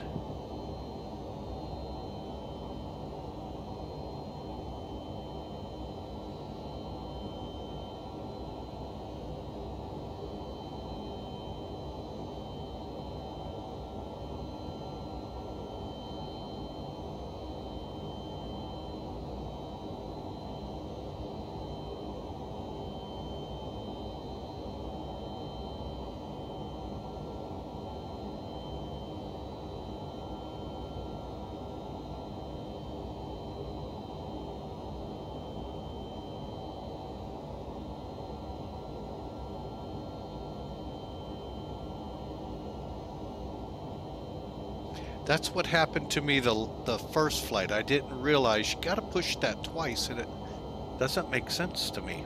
But, you know, it's what it is here, folks. Okay, we're through 10,000. 13 is the minimum there, so we're gonna first kill the lights.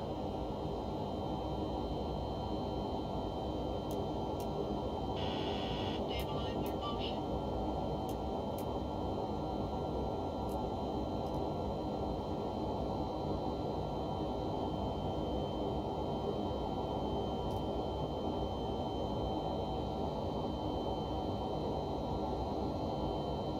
Okay.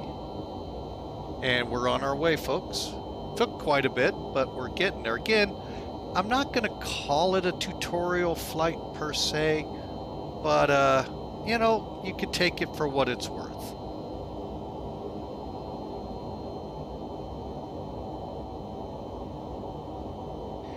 And with Airbus, I really hate that I can't... I want to watch this a little closer here. Okay, we're starting to intercept. I want to make sure we go on course, so I don't really show it. Looks like we will. Flaps are up, right?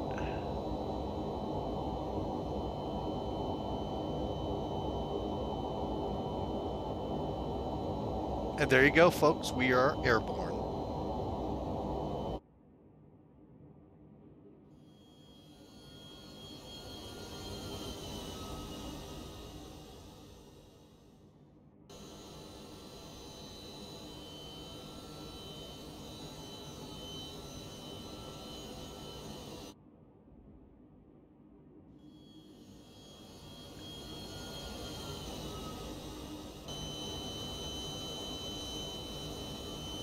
Sorry, folks, just trying to...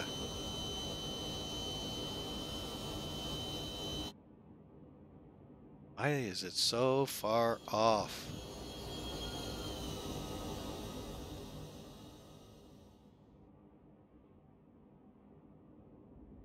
But it's rolling out right on course, above our 13,000 foot threshold, and we're on our way up, folks. So, the rest of the climb is pretty much, let's make sure packs are on, make sure everything looks good here. Packs indeed are on. Again, think Airbus here, folks. Think it, if it's dark, it's on.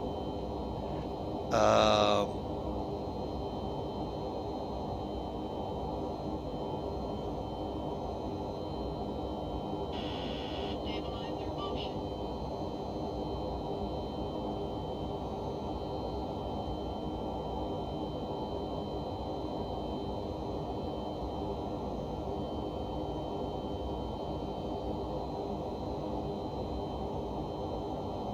Okay.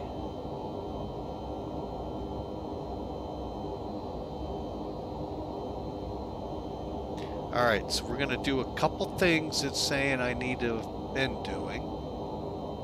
And I didn't catch these on the first flight, or I'd have been ready for them. Okay, so hydraulic, I'll check the panel. Looks good here. Fuel.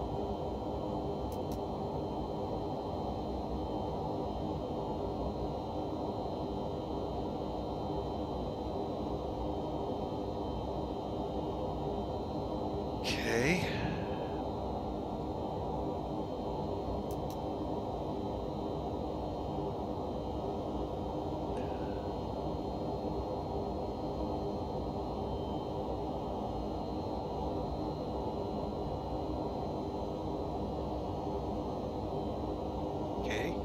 Fuel control panel transfer pump on.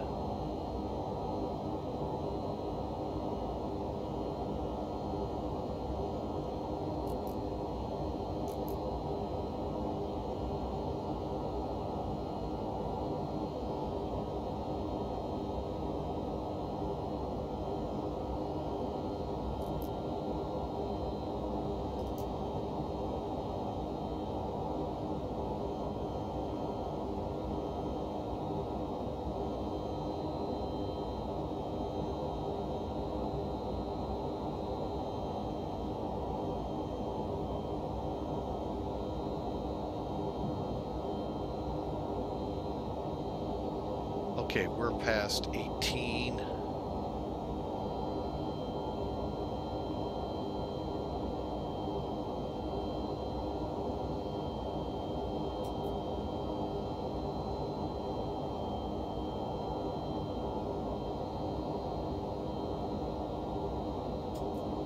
Okay, I'm gonna check something on this.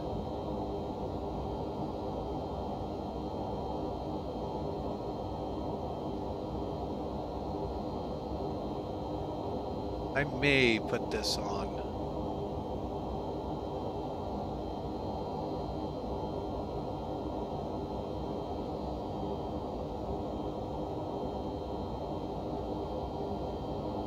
All right, and our range.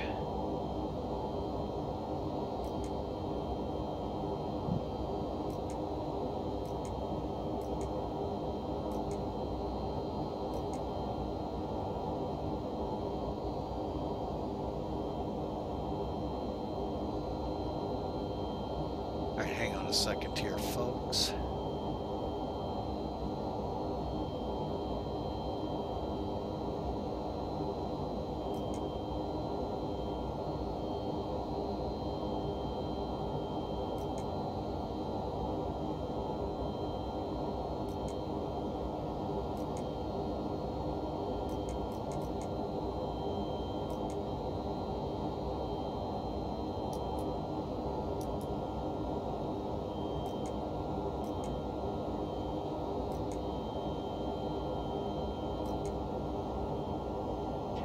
I don't know if that's doing the TCAS thing right or not.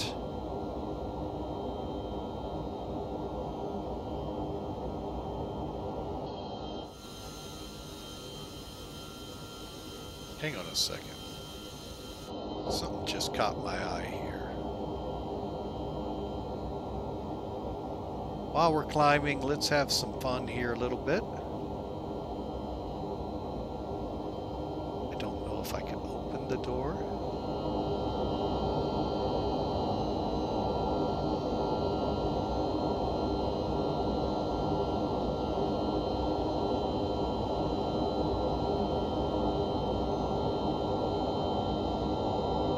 Yeah, see what I mean? Where's the cargo bins?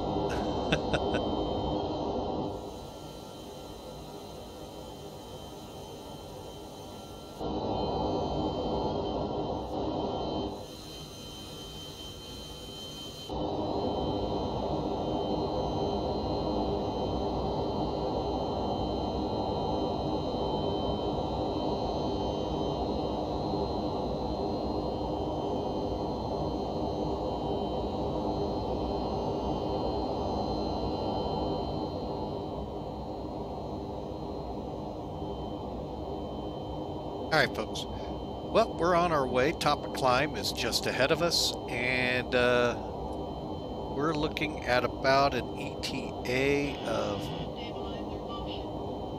that's kind of annoying, 46 minutes out. Top of descent, that I don't remember seeing much. Let me look up here. Where's pitot heat?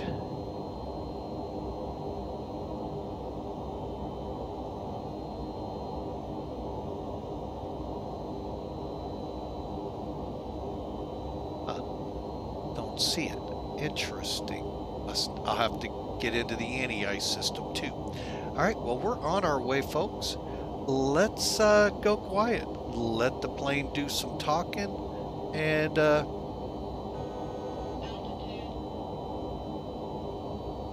Let's make sure it levels off.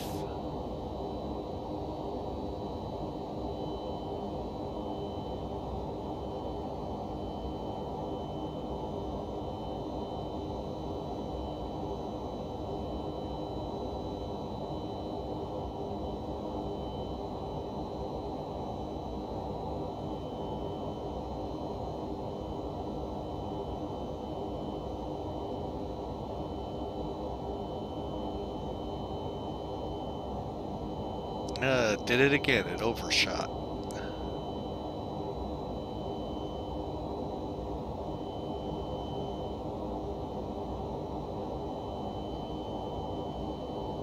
All right, folks. Well, we are on our way, and let's see if she's going to start purposing.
Alright, and I need, as we could just hear, the overspeed.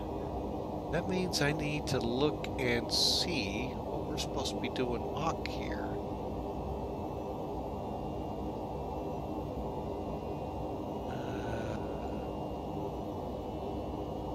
That would be why it's 184.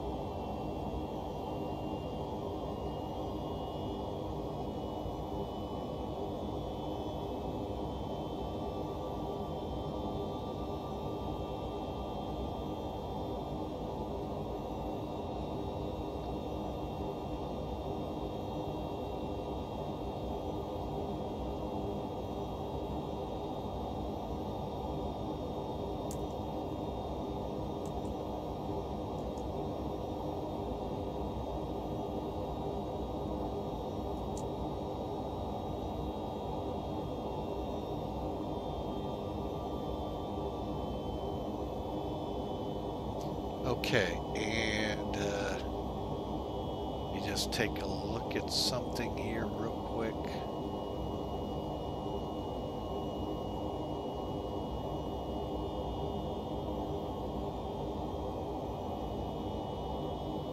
Okay, all right, folks.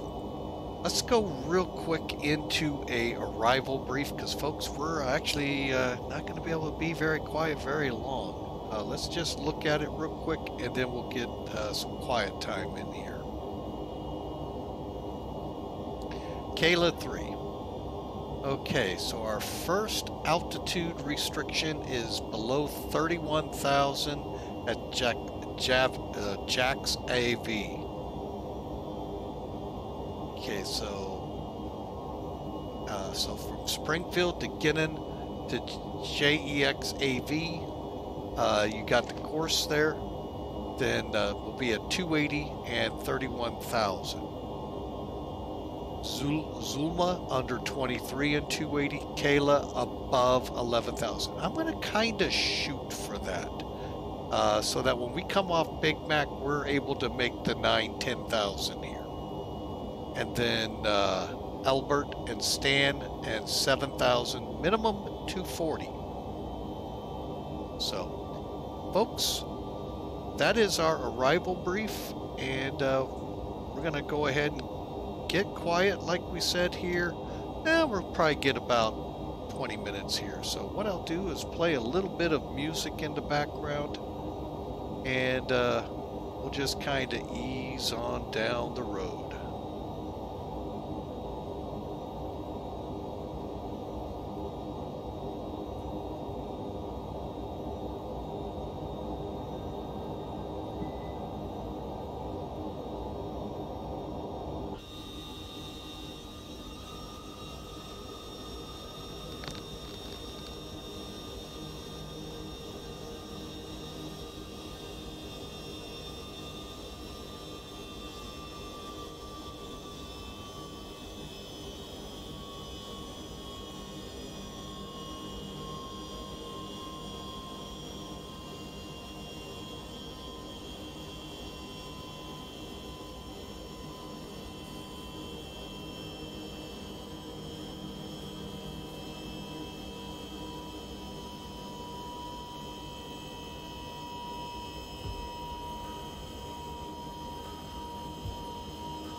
All right, folks, we're back with you. One thing I think I remember I'm not a big fan of.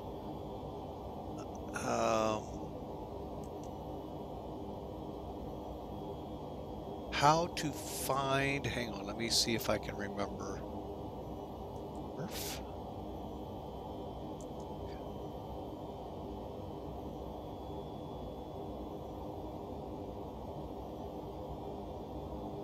I'm not seeing where the system itself predicts the top of climb. Or top of descent, my bad. Oh, here we go. 124 miles. Okay, perfect. All right, so let's start gathering some information here. And for that, I am going to check one thing. I always do this before I go. Okay, great. Just to make sure it's pulling up the right thing here. Let's go to the browser that I have. And here you're going to see Sim Toolkit. I'm sorry, Sim Brief, my bad. We're not going to talk a lot about how neat it looks. I mean, it's taken a total facelift here. But let's come down here and let's see what our arrival airport looks like. Look at what we got here. Okay, here's our METAR, 180 at 8. 11's a good runway to land on. 10 miles. A few clouds at 6,000, 15,000 broken, so we don't have a ceiling issue, visibility issue.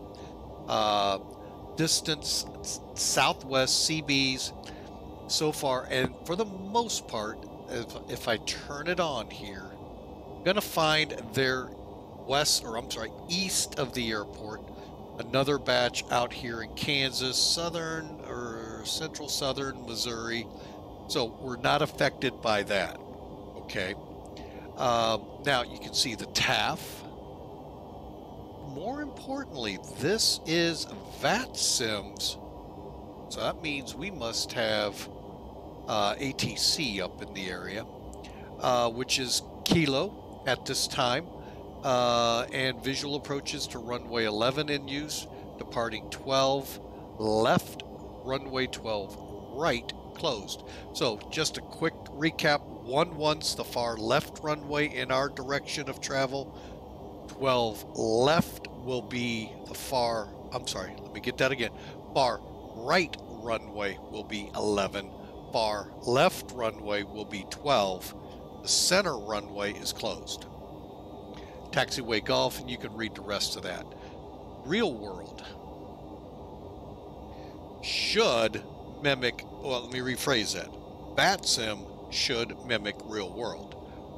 Sometimes it doesn't. So always pay attention to what VATSIM controller wants. This is good.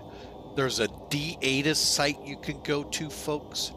That will give you the same information for the real world. That way you have an idea. Say like you're going from Newark to Ontario, we'll just say. Oh, that's better yet, LAX, because I know for sure LAX has a D-ATIS. You can pull that up at the top of climb, get a feel for what LAX is landing. Are they landing east? Are they doing their normal west? And so forth. So it's a good tool to have. So having this at our fingertips helps us long range figure out what's going. Of course, we have to go by VATSIM if you're on the VATSIM network. Okay. So we now know that 11 is going to be the runway in use.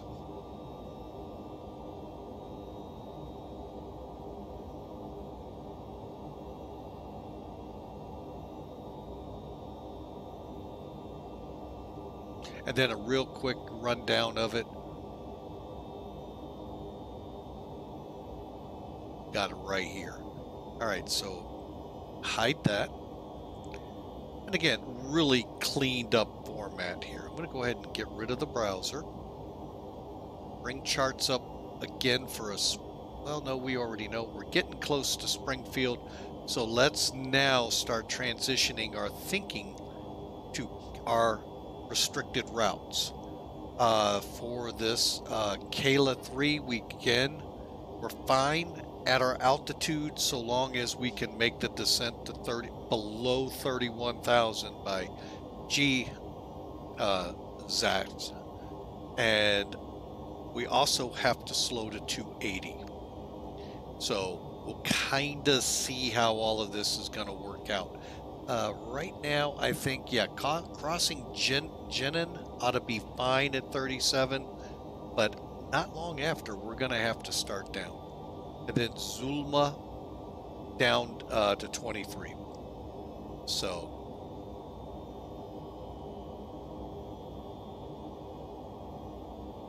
we checked our climate decisions. We got our decision altitudes not set yet.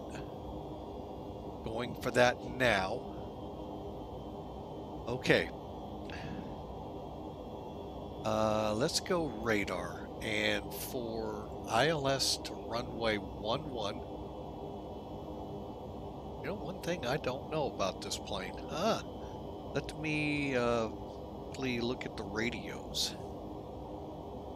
VHF, VHF, VHF.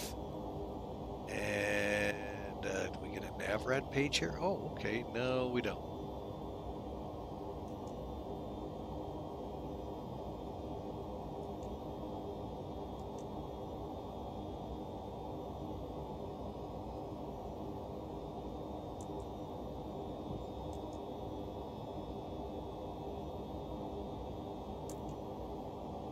Okay, so that's not good.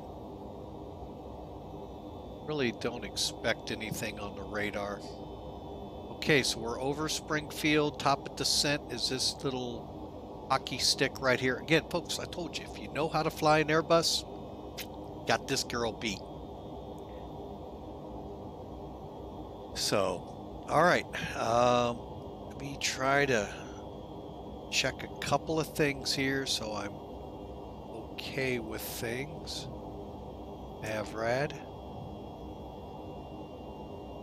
Give it a little further. By the time at Kayla, I want to double check that, make sure that's loaded. Okay, so Prague.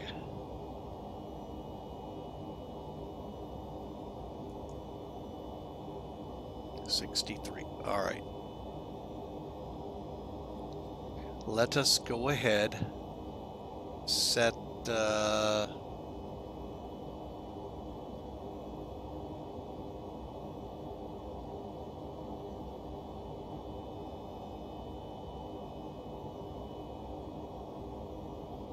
gonna set 11,000.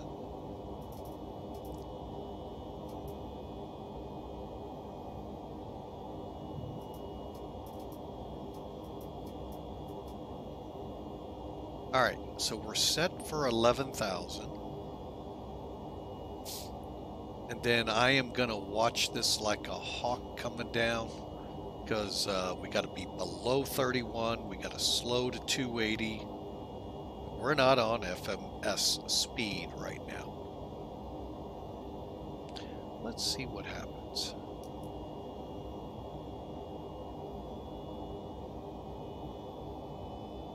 So really, as we descend, we're only going to be holding up at 2. Where are we right now on that? Yeah, right here, folks, where it says SE. That's as fast as we're going to be at JEXAV and Zulma.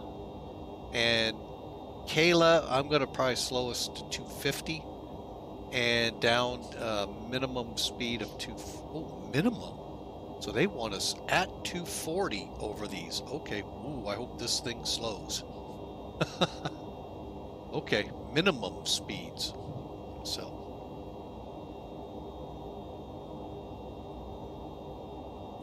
All right, well, I want to thank YouTubers for taking the time to watch. It's something new, so I kind of hope we see a lot of viewership. But if we don't, folks, I'm glad those of you who do watch this do. Hey, if you're new to our YouTube channel, hit that subscribe button, hit the bell, and that way we can, you'll know when we get another video out for you. Also, I put this out to you guys over at YouTube, but if you look down through the notes, you'll see a link to our Twitch channel.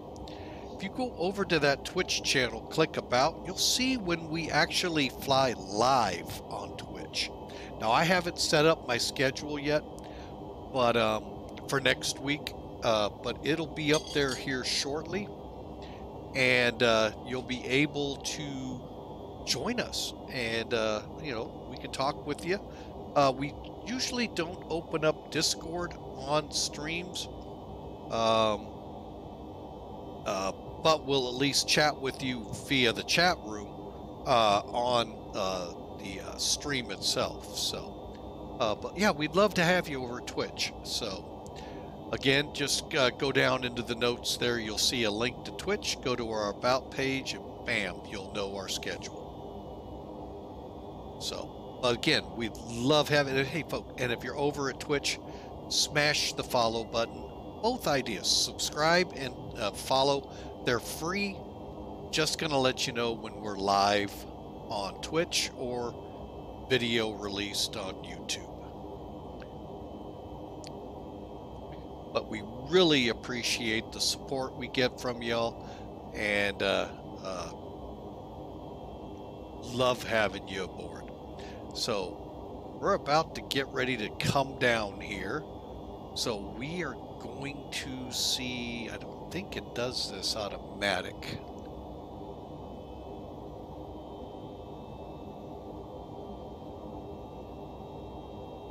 But we're going to find out.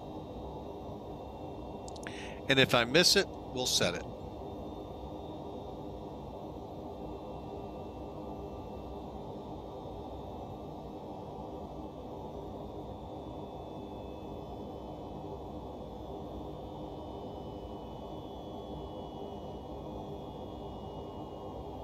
Okay, there's Gannon.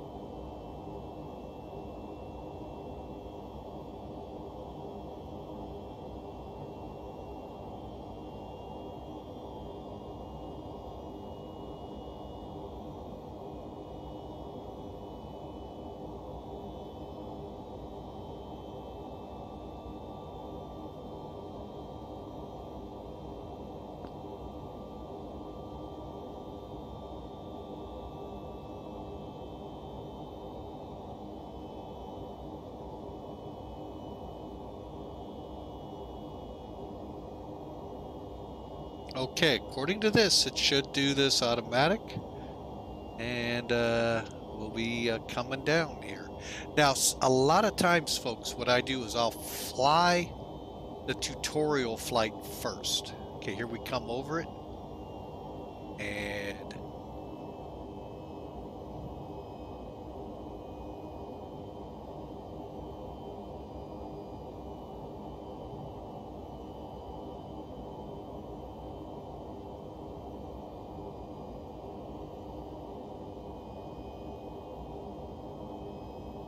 I don't see us going down yet.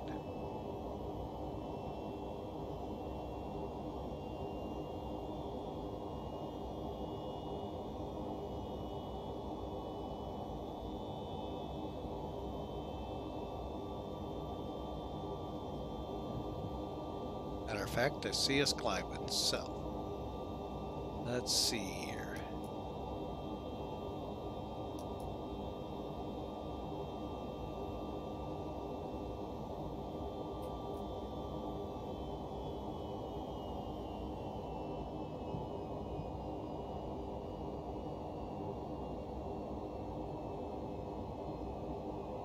All right, so we had to hover over the altitude and use the down arrow to start this. All right, let's see how this progresses. Remember, this fix is below 31,000 and at 280. And I'll be honest, I just totally lost my train of thought. So hopefully it'll come back to me. And as I say on Twitch a lot, folks, we'll say it here to you on YouTube. May 58 years of age on your memory be better than it has for me.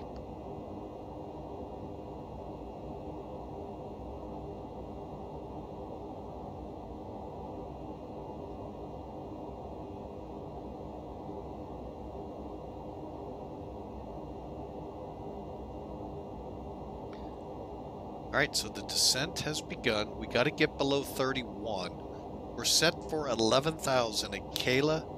And then I'll set for 7,000, I think, at 5,000 at, I'm sorry, 7,000 at Stan. But I'm really curious on the speeds, how it will handle.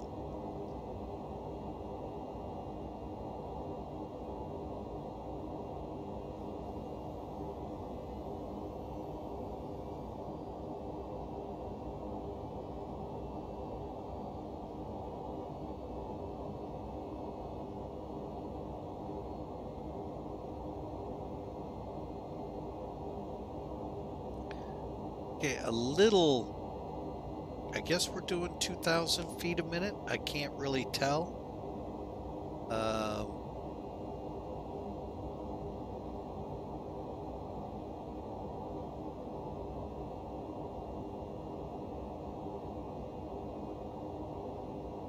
Or I think maybe it's saying 24 right here.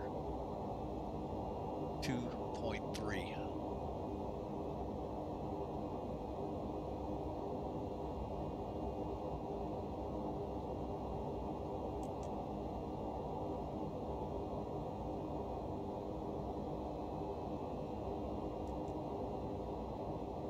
Okay, let's go to the next page.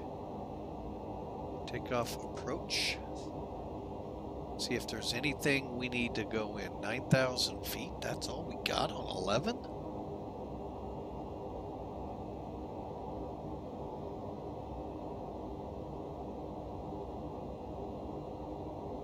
I'll be doggone, learned something. Okay, timer, we're fine. Altitude.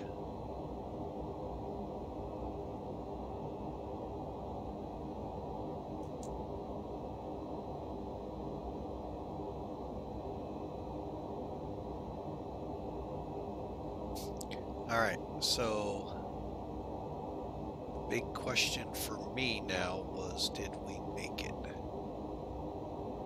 Yes. Okay, now we just got to get below 23 and slow up.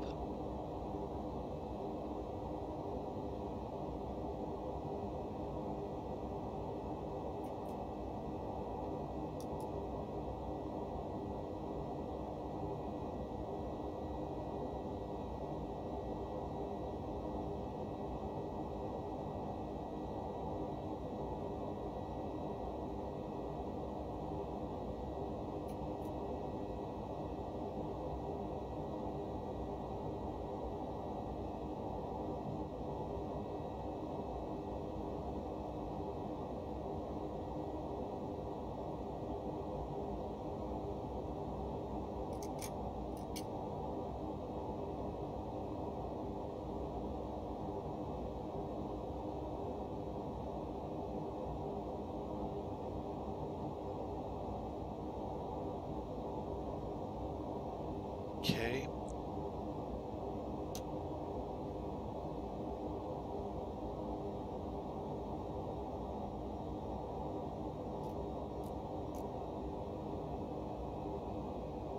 Just because I don't know the way the METAR structure is, I want to make sure we don't fly into hail and all of that without our engine ice on.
All right, coming into, oh.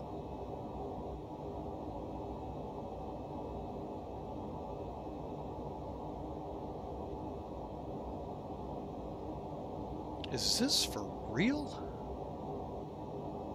I'll be doggone. Looks like we're going into a hold, folks. All right, so let me,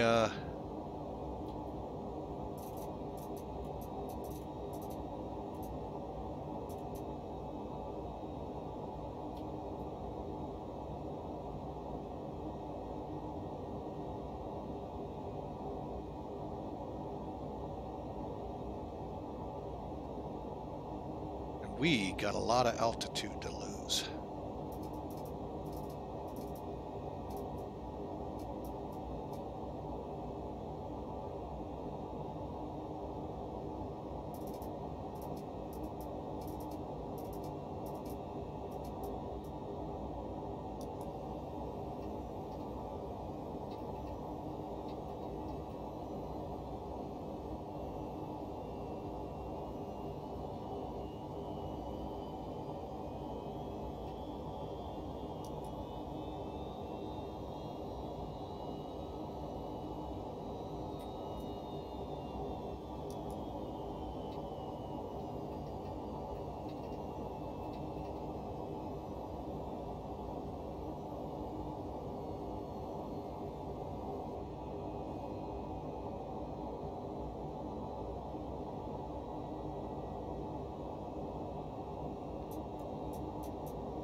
All right, well, that went faster than I thought it would, folks. I took a quick break there, and that's what I get.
All right, folks,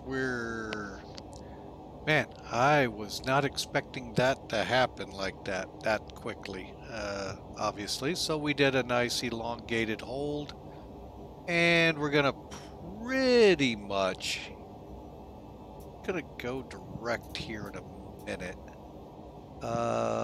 Which one do we have visible?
Altitude.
All right, so that was 4 knot. Okay, we're at 7,000 and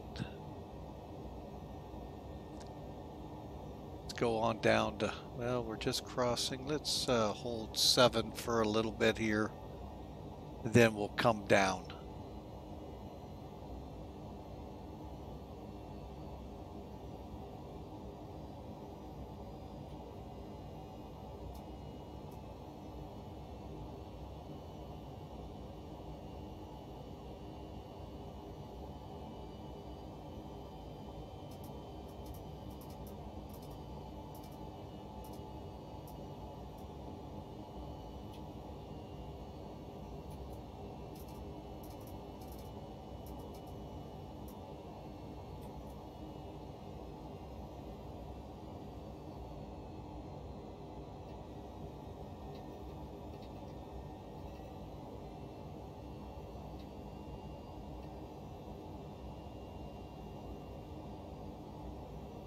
Okay, we're going to come in, go ahead, do the intercept here as soon as we get a localizer, which is 11195, 11195, and it should be IOGZ, and that's showing up here. If not, we will take over and land it. But I want to again thank you all for being a part of the Flying with Mike community. It's always a pleasure to get on here and fly, and we'll see how things go from here.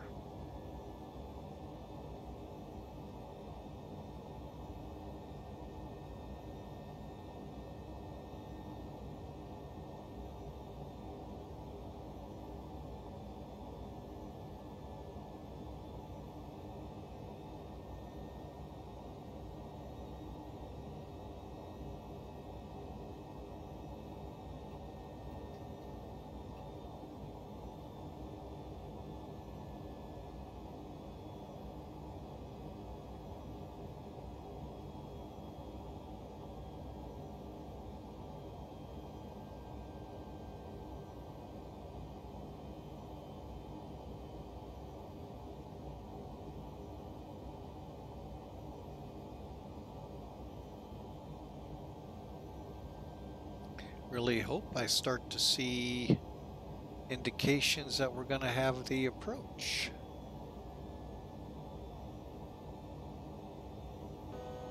Altitude.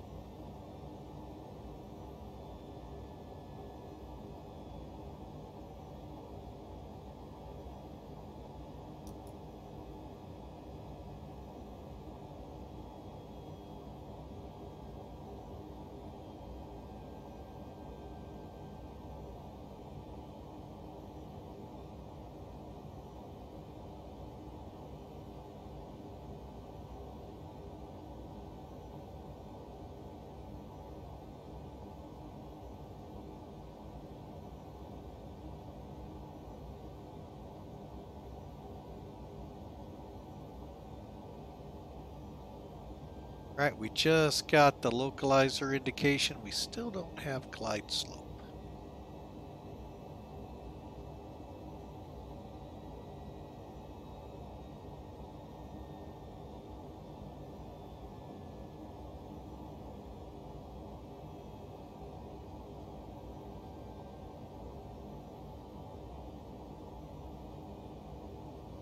All right, let's slow to 180.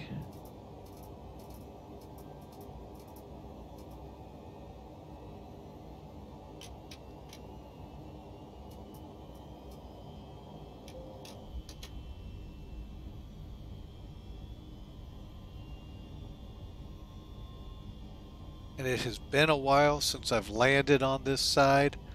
Real world, there's a pretty good slope on it, so we'll see if what we saw in Anchorage shows up here.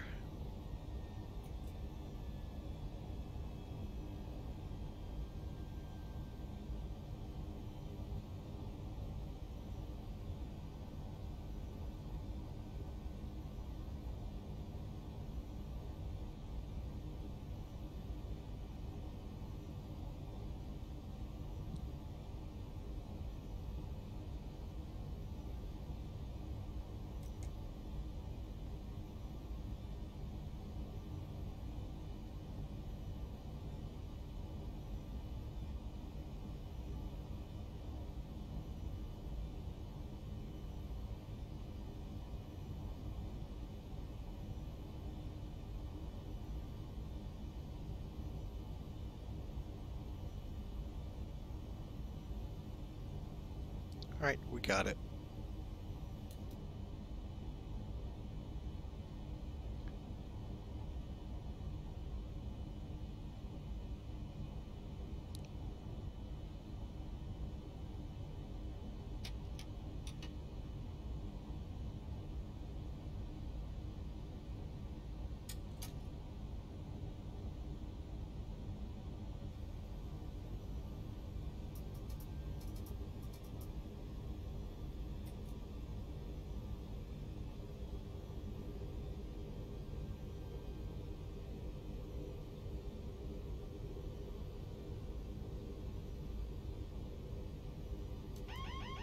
Autopilot. Autopilot. Okay, I got the plane. Autopilot. Autopilot. Autopilot. Maybe if 500.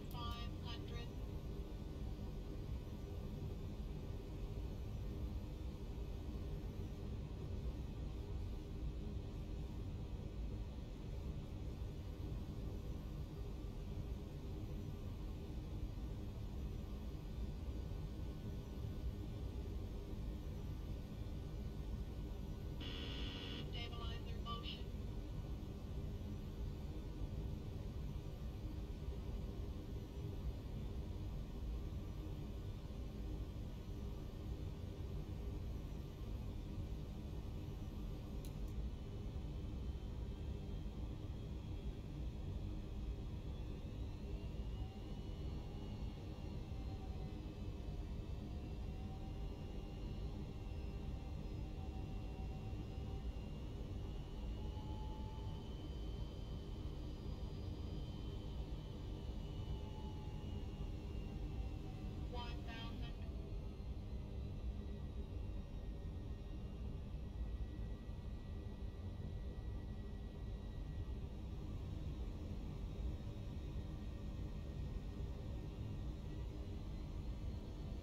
Okay, we're going to call it stable and landing.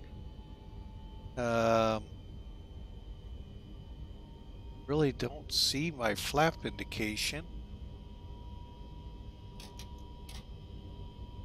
Glide slope, glide slope, glide slope, glide slope, glide slope, glide slope, glide slope, glide slope, glide slope, glide slope.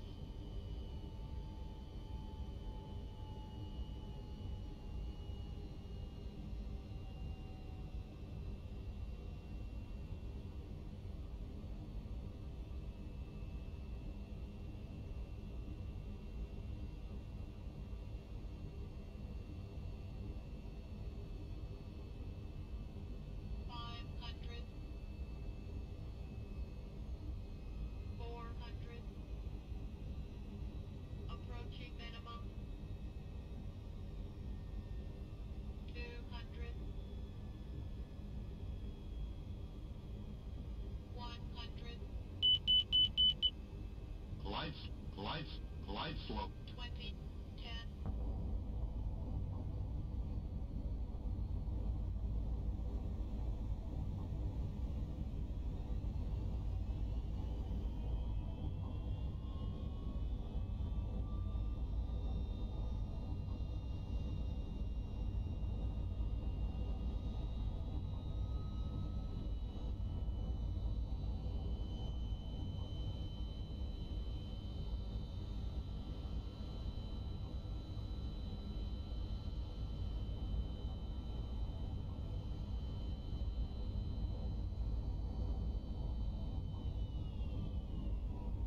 Holy crap, did it go into reverse? My gosh.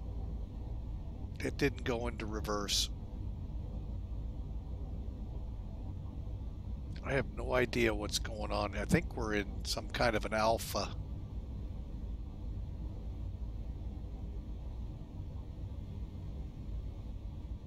Wow, we're going to end up... Jeez and criminy. Well, we're just...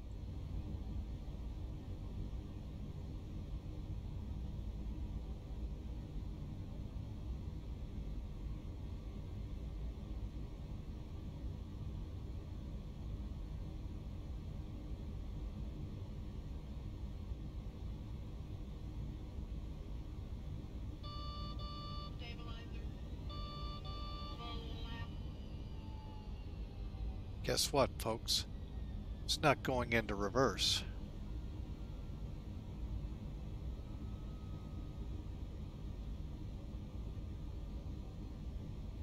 Gosh, dang it.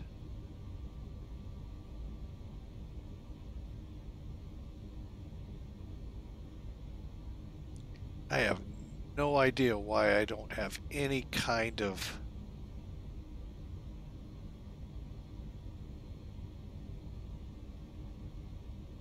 Alright, well, I found something else I don't like about it. Well, yeah, I'm sure my brakes are well overheated. I've about driven around the entire airport here.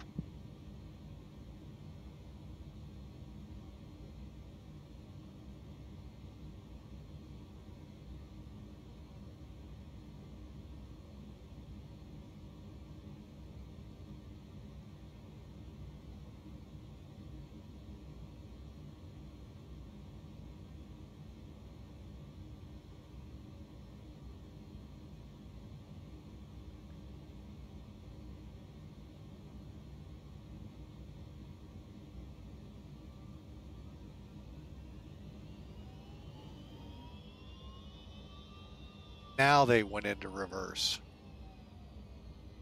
Really?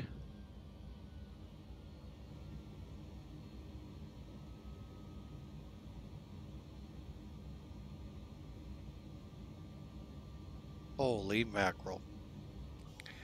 Alright, well. Welcome to St. Louis, folks. Only in the flight sim can you do something like that.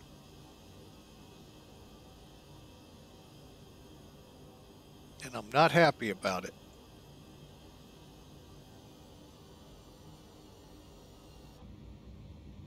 Oh well. Okay, well, we got hot brakes, that's for sure.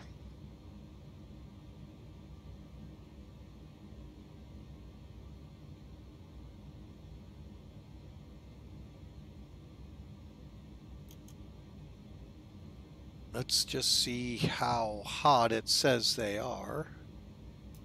If I can even figure out which one has it.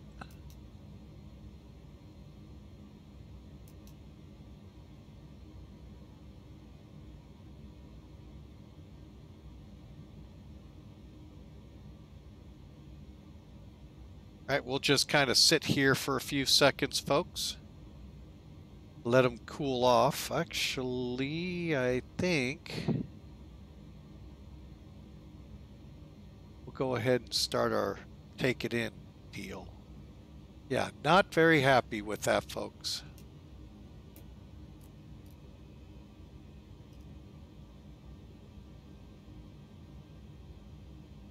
Couldn't get, I know I didn't have the auto brake set up, which that's my fault, but why it did not say reverse or go into reverse, I have no idea. So, we'll have to try another flight another day and see where I screwed the pooch up there at. But again, I'm not expecting perfection here, but one of the pet peeves I have is that when I say go to reverse thrust, you better go into reverse thrust. And it wasn't.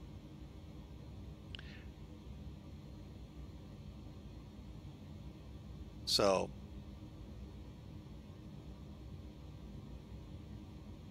but anyway, welcome to St. Louis.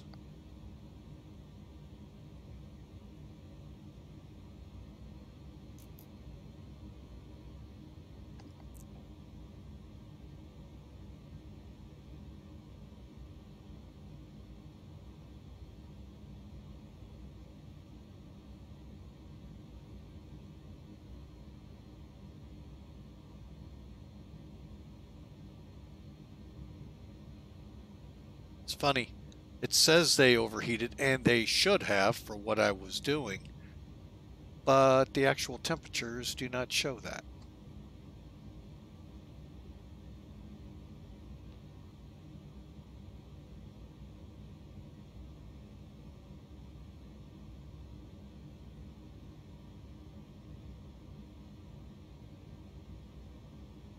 All right, well, like I said, folks, there's a lot of things about the plane, aside from the fact I'm not a fan of the MD-11, but that's not Rotate's problem. That's mine. Just never liked this plane. And that's not an excuse for how poorly I flew, because I'm sure a lot of my problems right there on landing, all me. But yeah, we got a lot to figure out what we did wrong and all. But anyway, folks, we're taxiing into FedEx here at St. Louis. Should be in the gate here momentarily.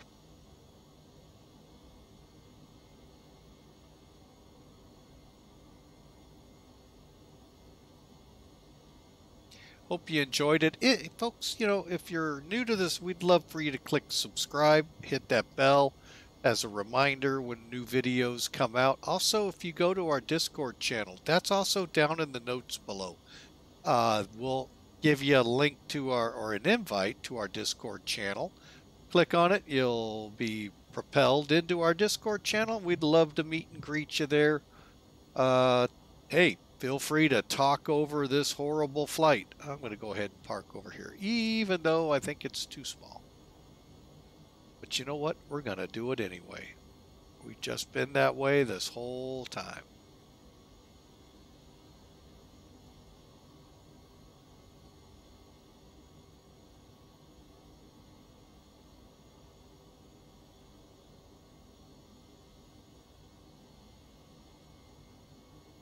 But yeah, that, not very happy with.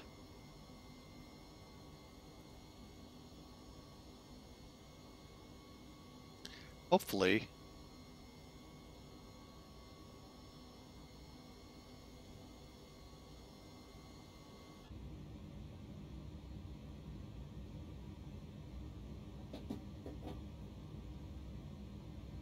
Okay.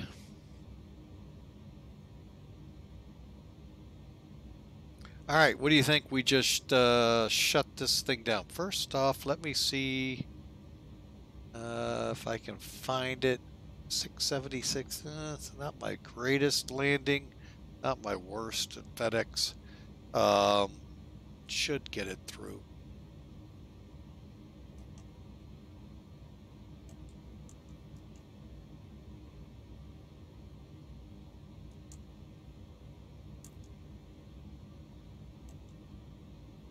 All right, so let's see. How's the APU doing? APU seems to be on. Let's get these guys turned off. And oh, APU, I turned the wrong one on, folks. Doggone it, I thought I hit that one. All right, well, we'll wait a few more minutes.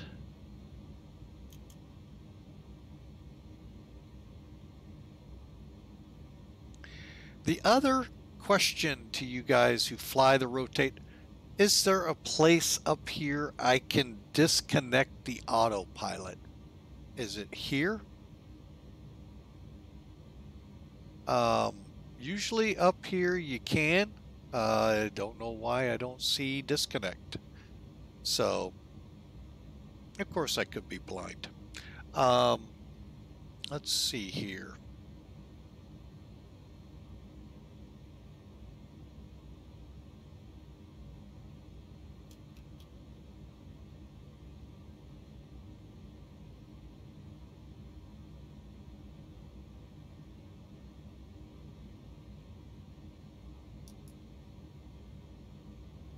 Yeah, that's one. Oh, traffic.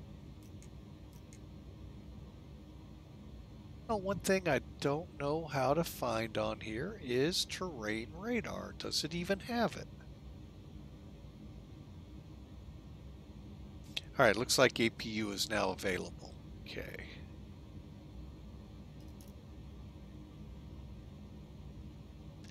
All right, so let me just see.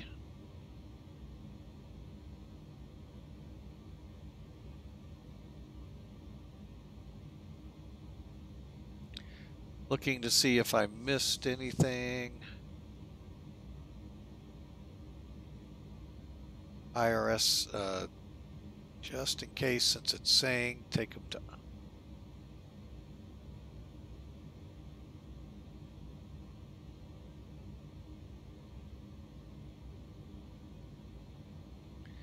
All right, hang on before I do that. Let me follow procedure here. So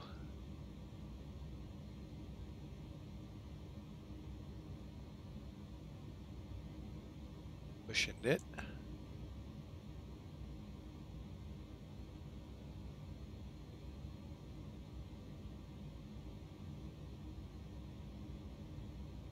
Okay, it looks like I do have it reset. Okay, now we'll come up here, turn them off. Okay, and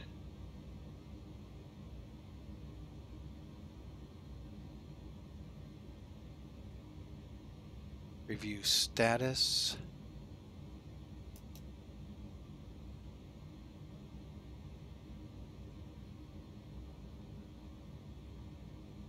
And we can now shut her down.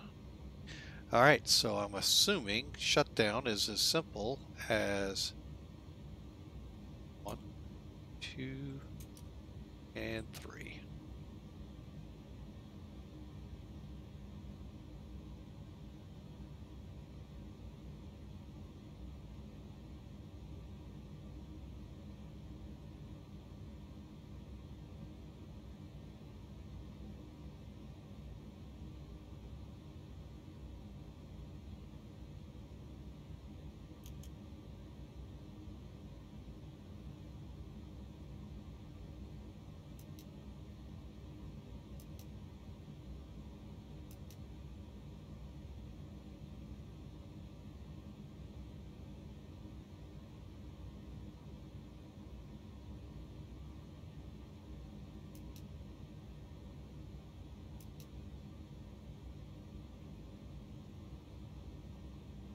Okay, I think we got her shut down. Let's go ahead and pull some chocks, or put some chocks on.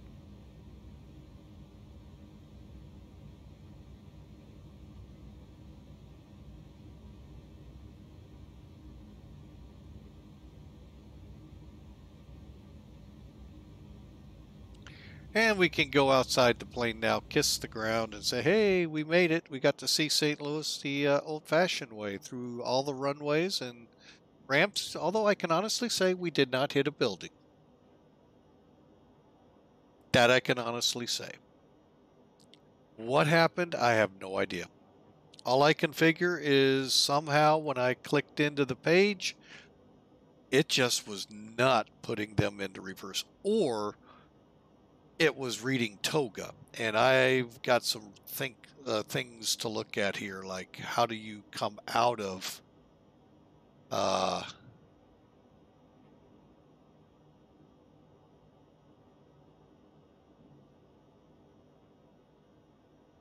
how do you, I think what I was doing here, let me show it real quick. I think these are the togas, and I was pushing them.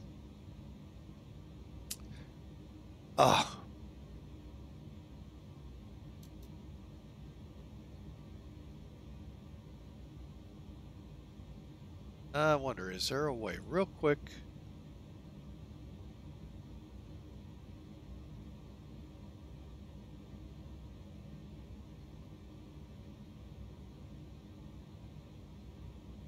Nope. Okay. What I was looking for is show what I'm hovering over. What is it? But there isn't. All right, we'll have to look that up too. Well, folks, that was fun up until the end of the flight. However, you know what? As we are customary to do, good, bad, or the other, let's take a look at it again. Real quick, let me file this with them, see if it gets through. 676, I believe, will.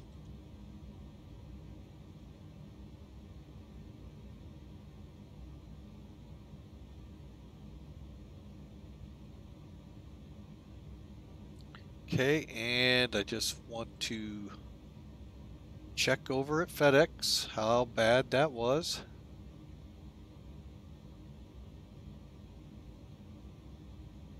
Home. It looks like it got accepted.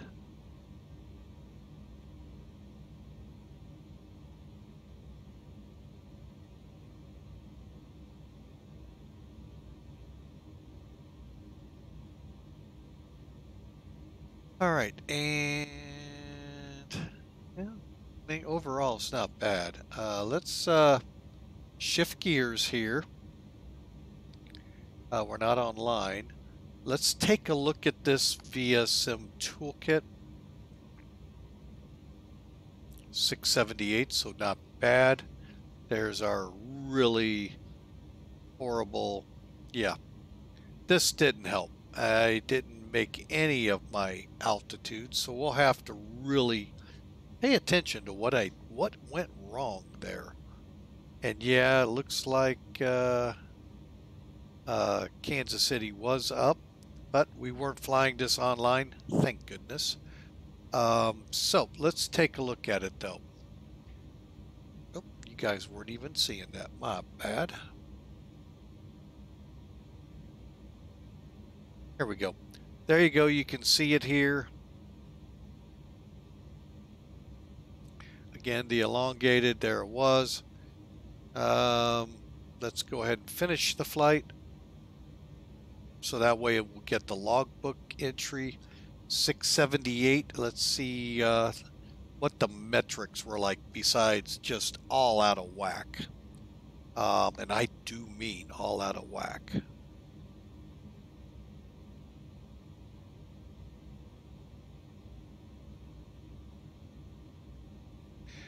All right, well, we touched down. We had well over 8,500 feet of runway to work with. A little over or under. 39 feet off the center line. That's never good with an MD-11. It is a wider aircraft, but we're still on the runway, sort of, kind of. 678 feet a minute. I need to find out what a lot of things we did wrong. So, all right, this doesn't really do the justice here. All it's showing is the metrics. We're going to try now to just back up and see where we screwed the pooch up. All right, so first thing, let's get rid of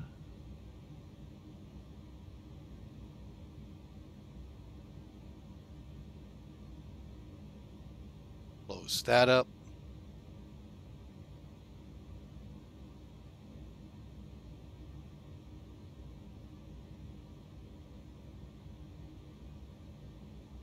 We on APU? Yeah, okay, good. All right. Fingers crossed we'll be able to replay. Actually, let's not. No. Now, how did we get this up here? Oh, wait, wrong splay. This one. Okay, so our brakes are now good. Here we go. Well, we're going to heat them up again. Nope. Maybe. I think it's going to tell me you're a fool. You're not getting it. Nope, it crashed the desktop. Well. Yeah, that's how things go sometimes, folks. But hang on just a second here. Yeah, we're not even getting the crash to desktop usual stuff. All right. Well, folks, it's been a blast. I am so glad you turned out again. If you would hit that subscribe and follow button. I'm sorry, subscribe and the bell next to it. I got to get that icon here for YouTube. So, but anyway, folks, I'm just going to leave you here. There's not much I can do. As you saw the verse of the day in the beginning, we didn't really get a chance to get into that, but it's from a couple streams ago. Jesus said to them, I am the bread of life. Whoever comes to me shall not hunger. Whoever believes in me shall never thirst. We're not talking food and water here, folks. We're talking what your soul needs. Jesus Christ. That's found, folks, in John chapter 6, verse 35. So for now, folks, we're going to go ahead and sign off. Hope you all have a great day. And we'll see you on the next time out here. God bless. Have a great day.